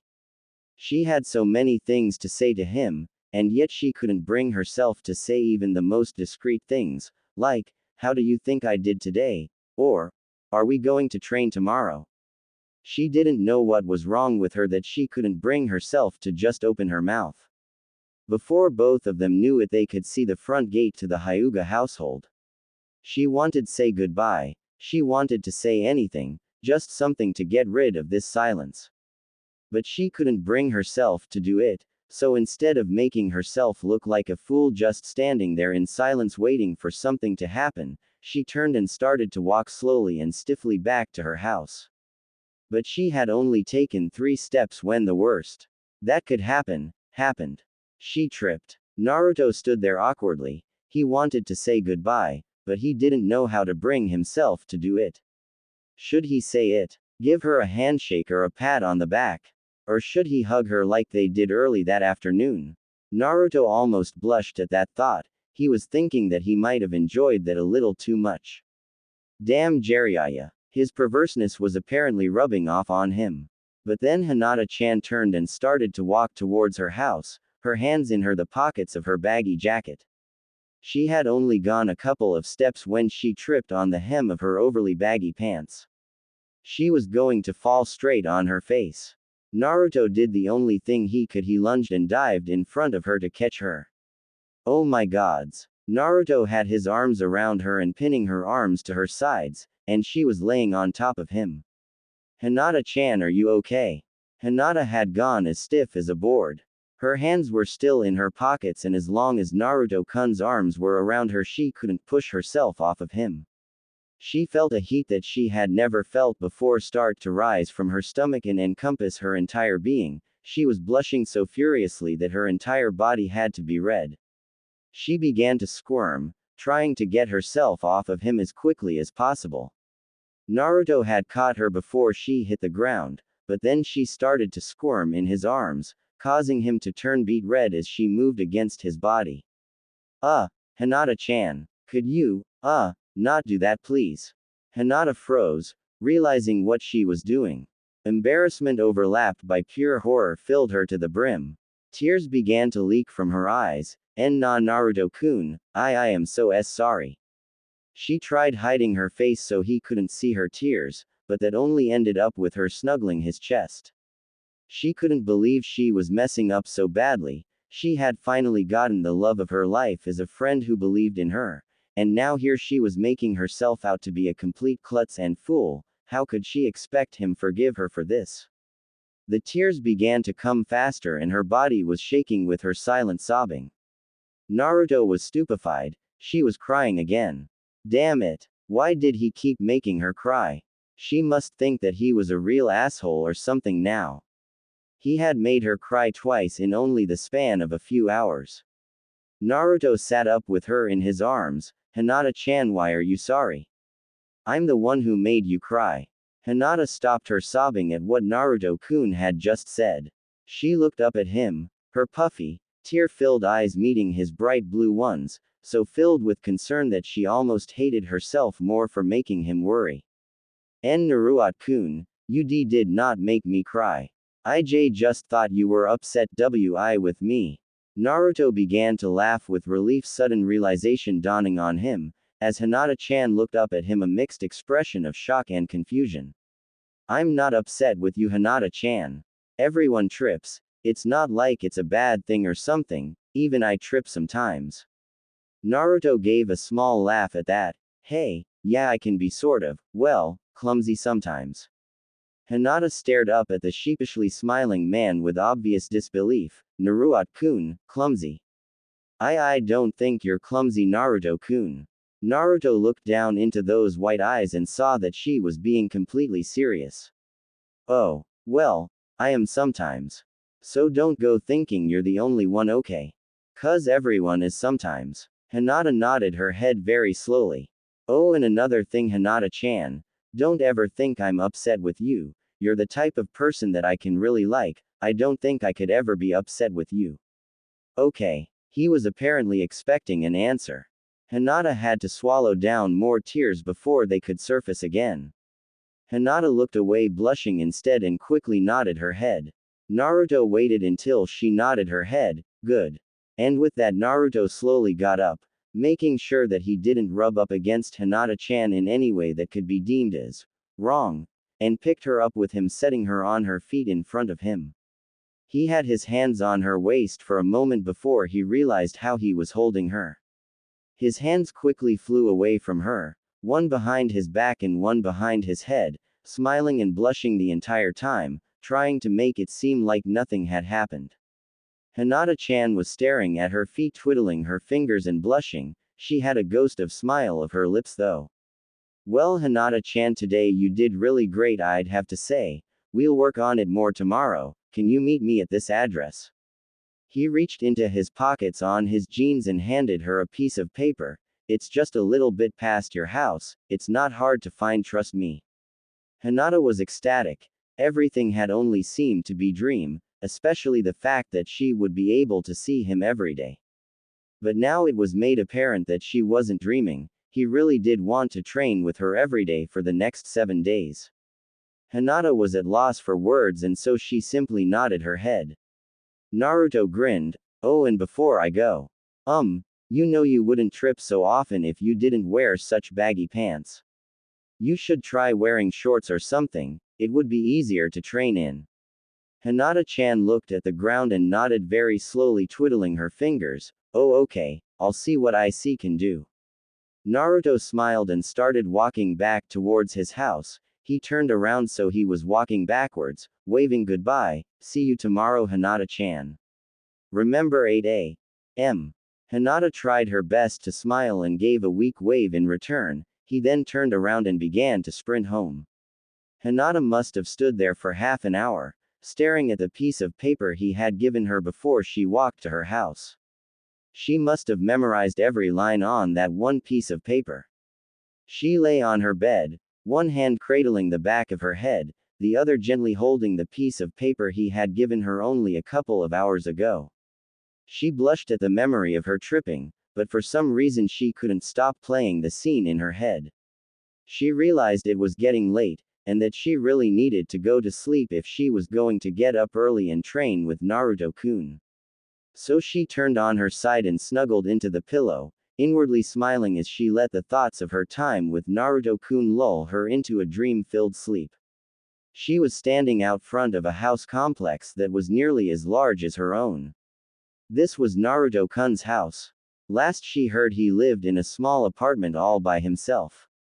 When did he get house? Not only that, an old clan house. He must have gotten it when he had come back yesterday. She had arrived an hour early, just to make sure she was on time. As each minute dragged by though, she grew more and more convinced that he wasn't going to come out.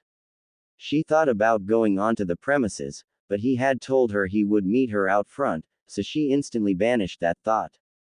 Finally, as the time came to only a couple of minutes before 8 a.m., Hinata was pacing back and forth, agitated out of her mind and on the verge of tears, thinking that she had fooled herself into believing that he really wanted to train with her. When she heard the gate open and there with his back turned to her busily closing the gate was Naruto-kun. Naruto turned around to see Hinata-chan patiently standing and waiting for him. Hey Hinata-chan, I thought you'd be a little later. He had just caught sight of what she was wearing. She still had the baggy jacket on, but underneath the jacket he could just see the hem of a pair of jean shorts. Really short shorts. She had worn shorts at the last Chunin exam, when they were younger, but, apparently, she had grown. Very apparently. It took him a second to realize that he was staring and quickly looked up and tried very hard to keep looking at her face, not letting his gaze drop lower.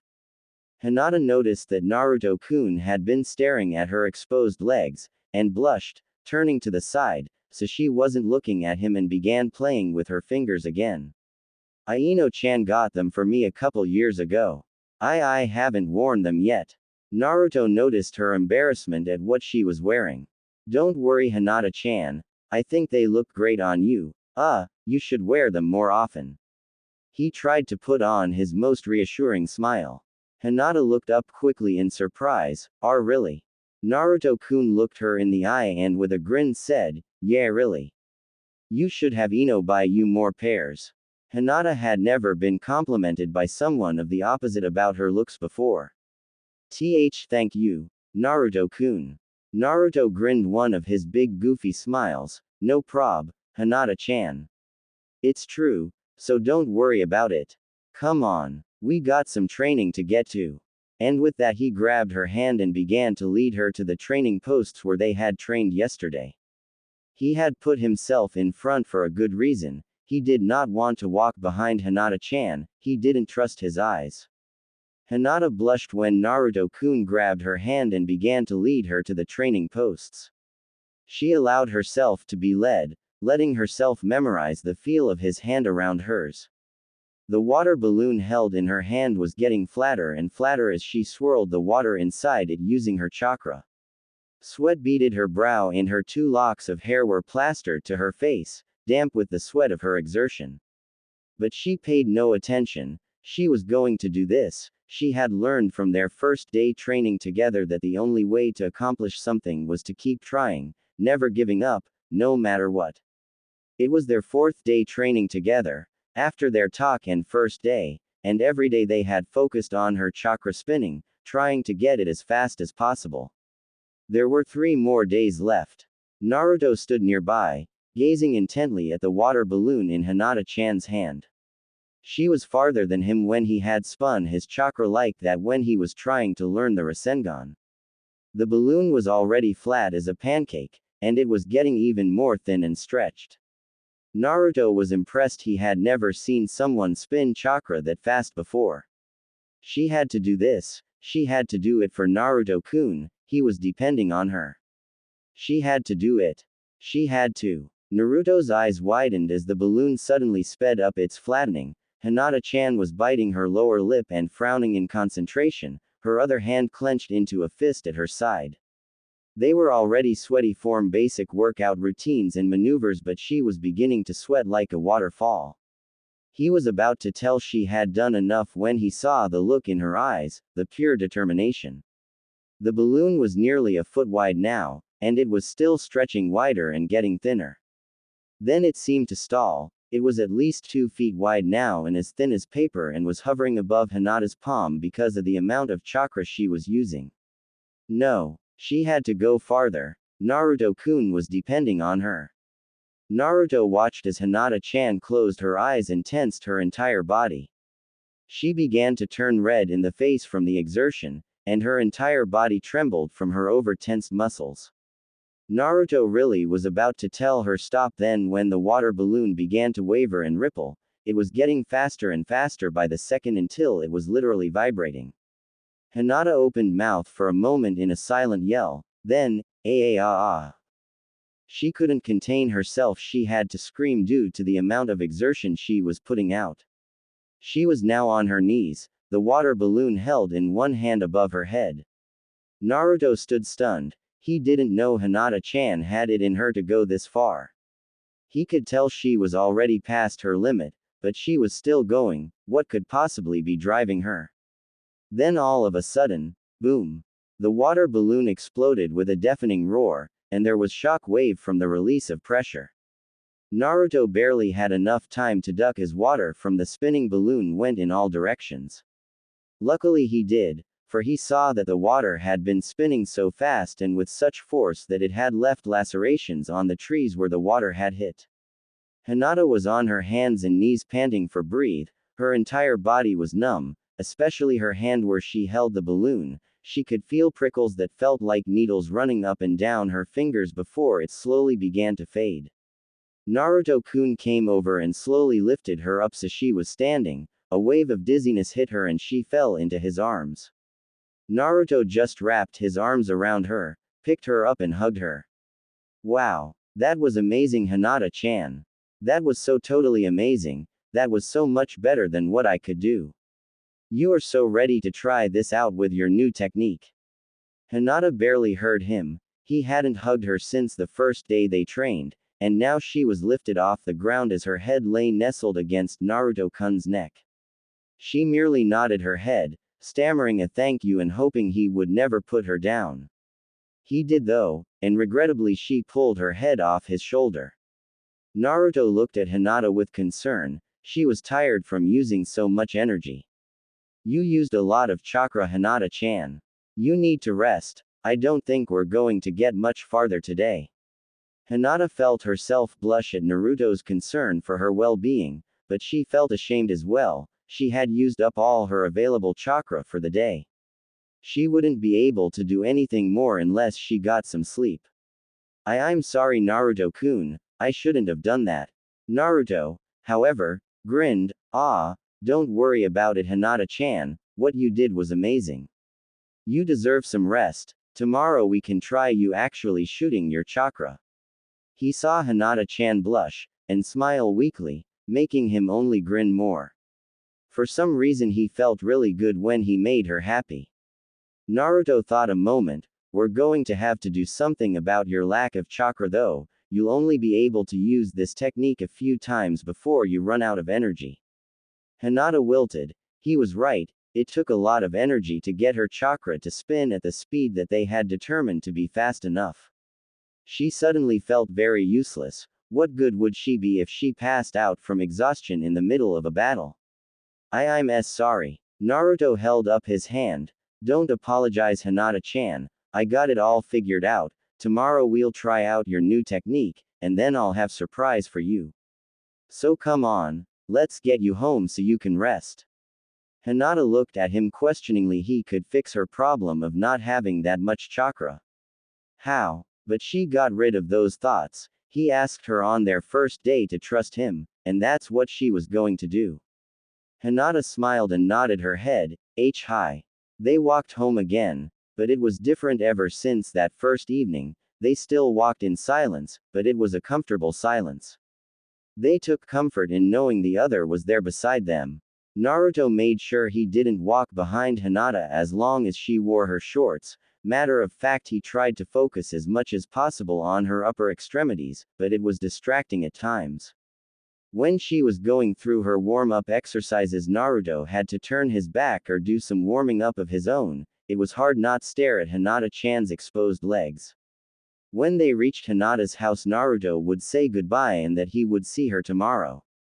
Hinata would stammer a goodbye and then watch Naruto until he disappeared down the street before going to her house and ultimately to her room, where she would lie and think about the day's events and daydream about Naruto hugging her.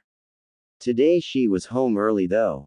She took a shower to cool herself off and to wash off all the sweat and grime. She then got dressed in some sweat bottoms and a white t-shirt and was yawning when she slipped under the covers of her bed. She really had used a lot of energy today. She fell asleep before her head barely touched the pillow. Naruto went home and to his room, where he took a long and hot bath in the giant steaming bathtub. After a couple hours of soaking, he wrapped himself in a white towel and sat in the sauna for a bit, mulling over his thoughts. Why couldn't he stop looking at Hinata-chan's legs? He knew he shouldn't have suggested wearing shorts to her. And why every time he saw her he wanted to hug her? It was different from the few times he had. She was either really upset or really happy. But each morning he saw her, before they headed out to train, he wanted to put his arms around her and just, well, hug her. Why did she make him feel like that? He felt awkward when he was around her sometimes, and sometimes he couldn't think of anything to say, which was weird. He was always talking in one way or another. Why couldn't he talk sometimes when he was around her? There were a lot of feelings swimming around in him, and he couldn't seem to figure out what they were. Each time he tried to figure one feeling out, it would slip from his grasp like water. And worse, every time he saw Hinata-chan, those feelings got stronger, so much that they became even harder to understand. Naruto rested his elbows on his knees and hung his head. What was wrong with him? Was he sick or something? He decided Oba-chan would know. She seemed to understand him best sometimes. Yeah, that was it. After the Chunin exam he could ask Oba-chan if he was sick or something. She was a healer after all. She could tell him what was wrong and how to fix it. Naruto grinned at his decision and nodded his head at satisfaction. He then got up and left the sauna to go and prepare some ramen with his new do-it-yourself ramen maker, the one Choji had gotten him a few days ago. Hinata woke up to find that it was the middle of the night. She looked at her clock, the glowing red numbers displaying that it was 1 o'clock in the morning. She hadn't expected to sleep in so long. She still had 7 hours before she would see Naruto-kun, but she was awake now though, and no matter how hard she tried she couldn't get back to sleep. Hinata slipped out of bed and quietly slipped on her robe and slippers. She was going to take a walk in the gardens for a bit. Maybe she could get herself tired enough where she would fall back asleep. Hinata quietly slipped out of her room and tiptoed down the hallway. She no longer slept in the same building with her father, sister or anyone else of the main family. Ever since she was renounced from her position as heir, her father had moved her room to the sleeping quarters of the branch family. Hinata didn't mind though. She was closer to Neji-Nisan, and to the gardens, where she was headed to now. Hinata finally reached the gardens. They weren't large, but they had nice cobblestone walkways that winded through a relatively small maze of flowers, all arranged to complement the other and making a vast rainbow of colors.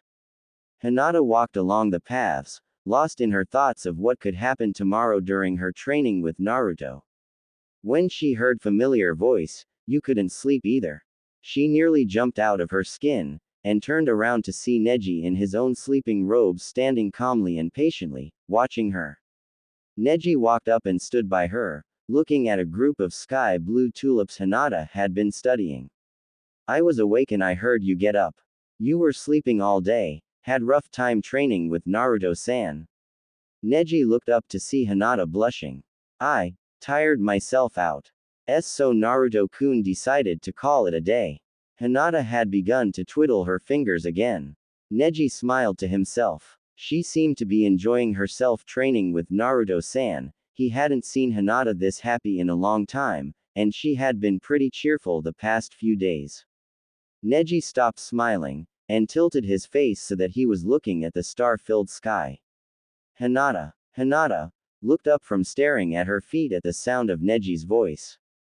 He had a forlorn and faraway look in his eyes as he stared at the stars. He looked back down into his cousin's eyes, white meeting white. What does it feel like to be in love? Hinata could only gape in shock at Neji-Nisan's question. What do you mean? What makes you think I would know anything about? Neji became serious, staring intently into Hinata's eyes. I know that you love him, Hinata.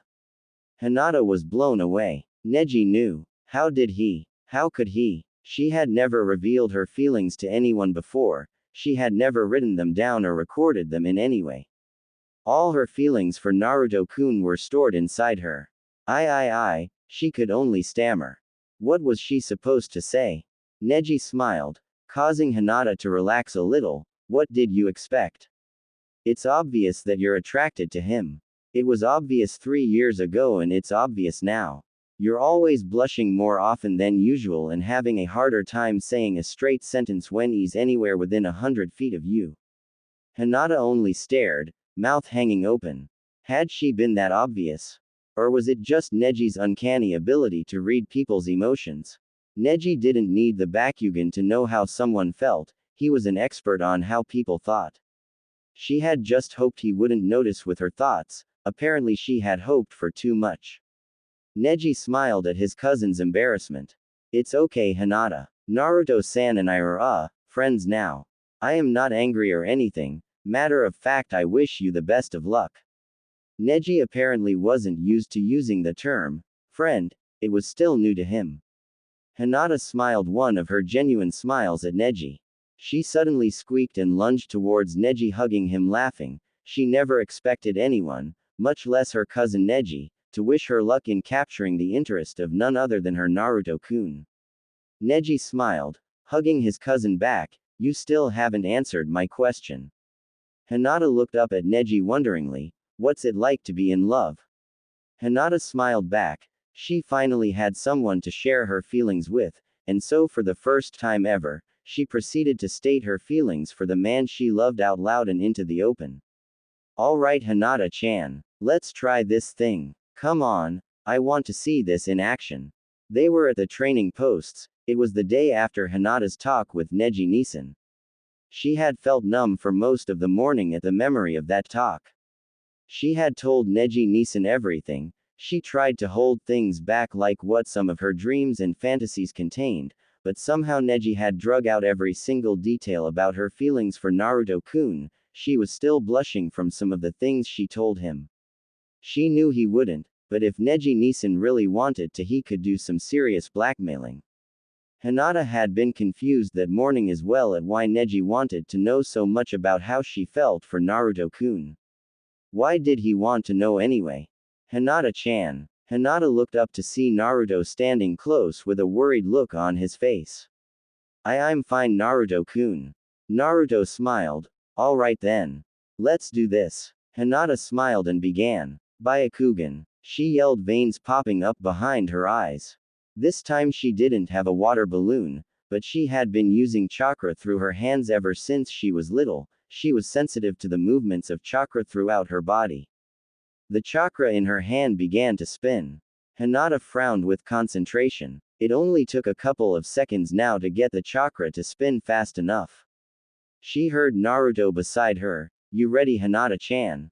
Hinata nodded, keeping her eyes focused on the target, the tree up ahead, whose chakra she was focusing on. Alright then, on the count of 3. 1, 2, 3. Hinata shot her hand forward as if pushing something away from her and released the chakra spinning in her palm. There was a blue flash of chakra from Hinata's palm, looking a lot like a gun going off. Naruto stared. All he saw was the blue flash and nothing else. He was about to try and reassure Hinata-chan and tell her to do it again, when he saw her smiling widely. Hinata-chan, did it work? Hinata turned to look at Naruto. Of course. He didn't have the Byakugan, so he couldn't see the chakra she had just launched. She nodded her head. Why yes. It worked, Naruto-kun. She almost yelled in joy. She had done it. There was a bright flash of visible chakra, then an invisible spike of chakra came whirling from her palm. She could see it though thanks to her activated blood limit. The spike was about 3, maybe 4 feet long, and it was only an inch wide or so. The spinning of the chakra formed it into this thin shape and caused it to fly farther and longer before dissipating. She guessed her max range was about 100 yards.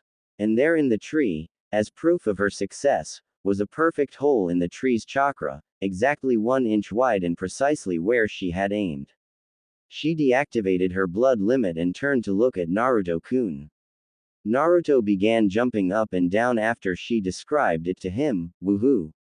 That's awesome, Hinata-chan, that really rocks.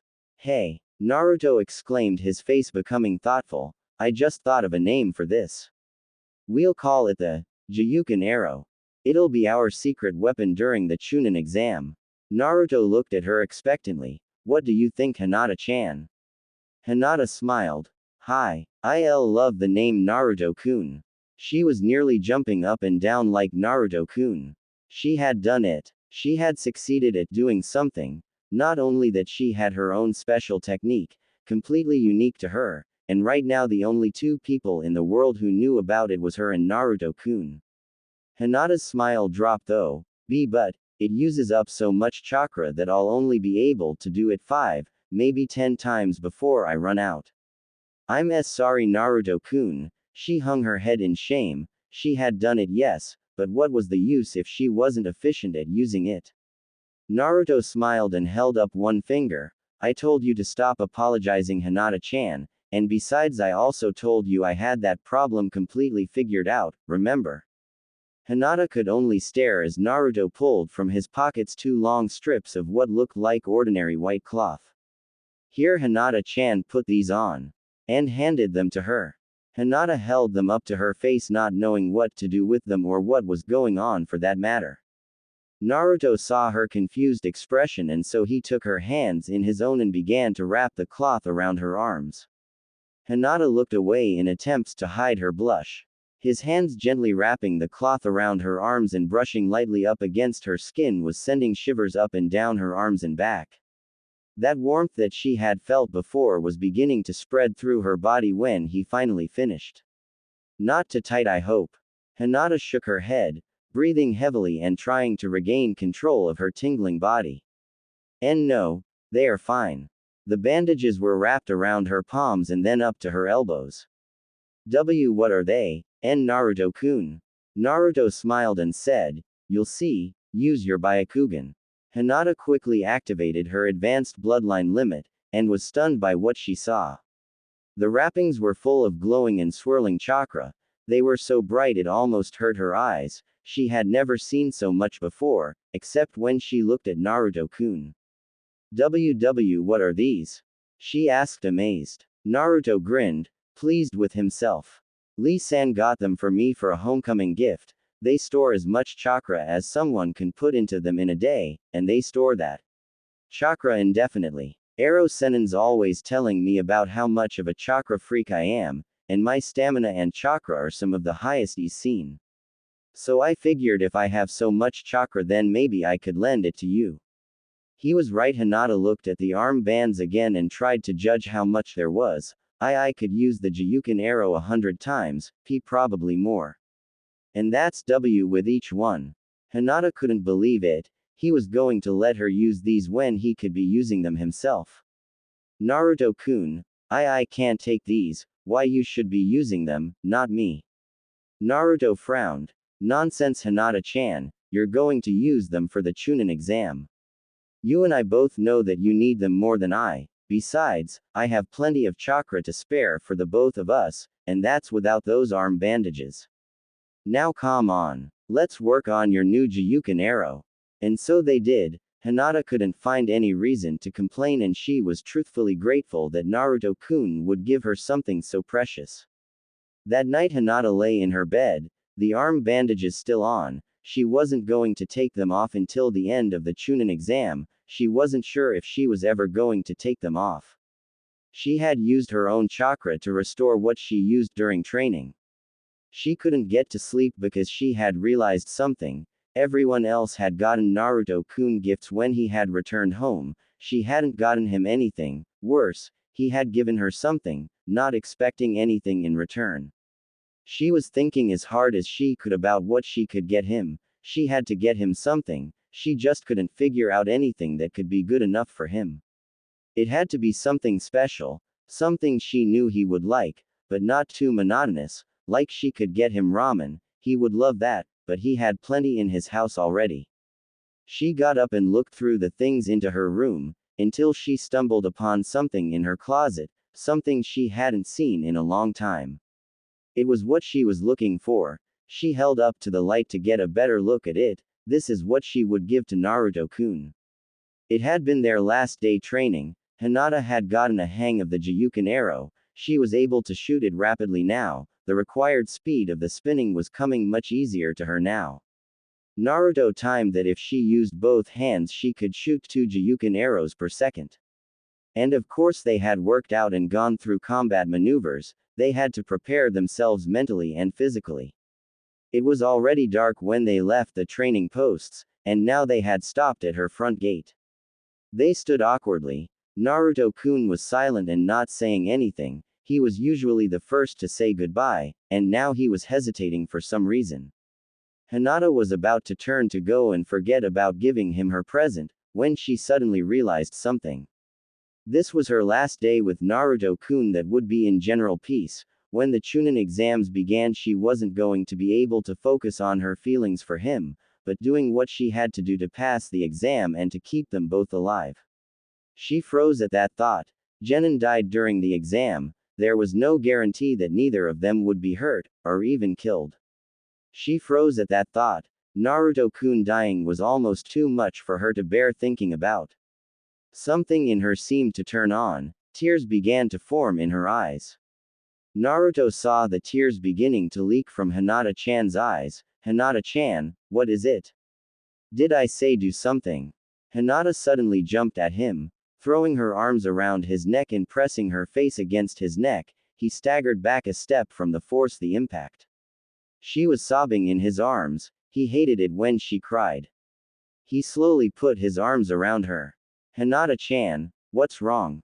She was silent for so long he didn't think she was going to answer, but then he heard a soft whisper against his neck, please. Naruto frowned, huh?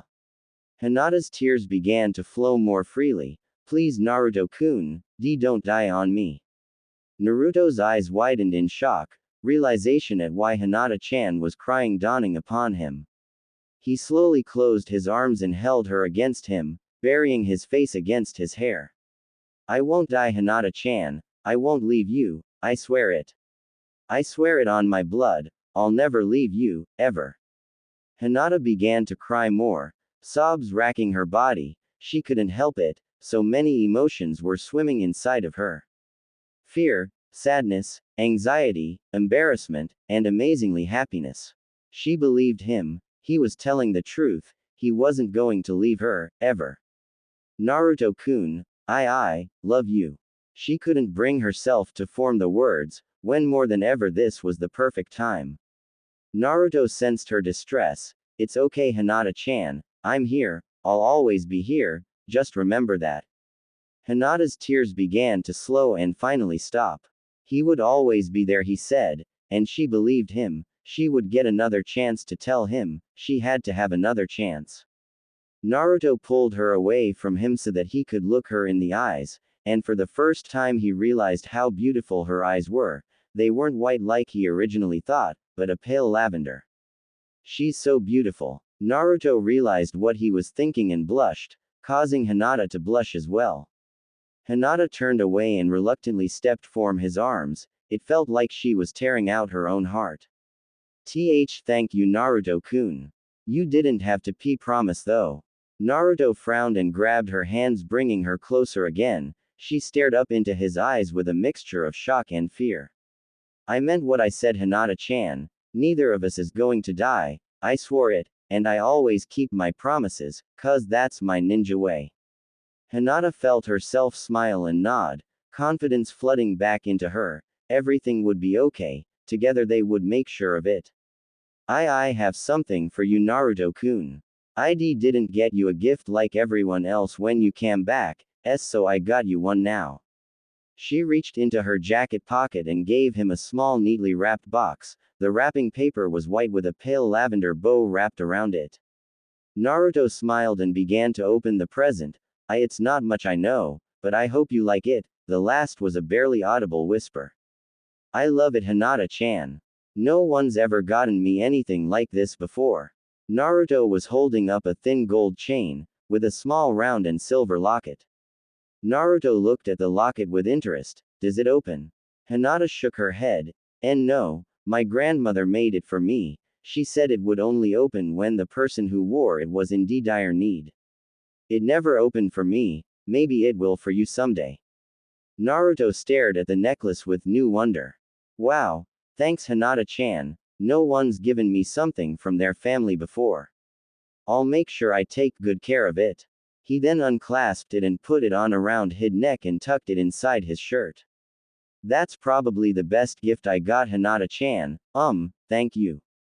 Naruto smiled and blushed. Hinata smiled too, making Naruto blush even more. She really was pretty, no, beautiful when she smiled. Meet me at my place tomorrow, so we can walk to the exam together. Hinata smiled. 8 a.m. Right. Naruto nodded.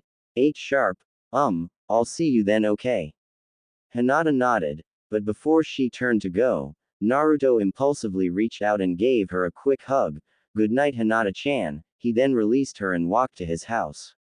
Hinata stood there in shock watching Naruto until he disappeared into the night, then a warm joy began to fill her like small stream began to flow in the spring. She walked into her house and to her room. Neji saw Hinata in the hallway as she entered her room. She was smiling and walking as if she were moving through a dream. Neji smiled knowingly. Now if only he could be so brave. Naruto took a hot shower and lay in his bed, ramen bowls from that night's dinner stacked up on the floor at the foot of the bed. All the time one thought was going through his head, what had happened only a couple of hours before. Hinata-chan and him hugging, and his promise to her, he would keep that promise no matter what. Naruto put his hand around the locket Hinata-chan had given him. The only thought going through his head now was an image of those pale lavender eyes looking up into his. He realized the more he let the thought run through his head, the more he didn't want to stop thinking about it.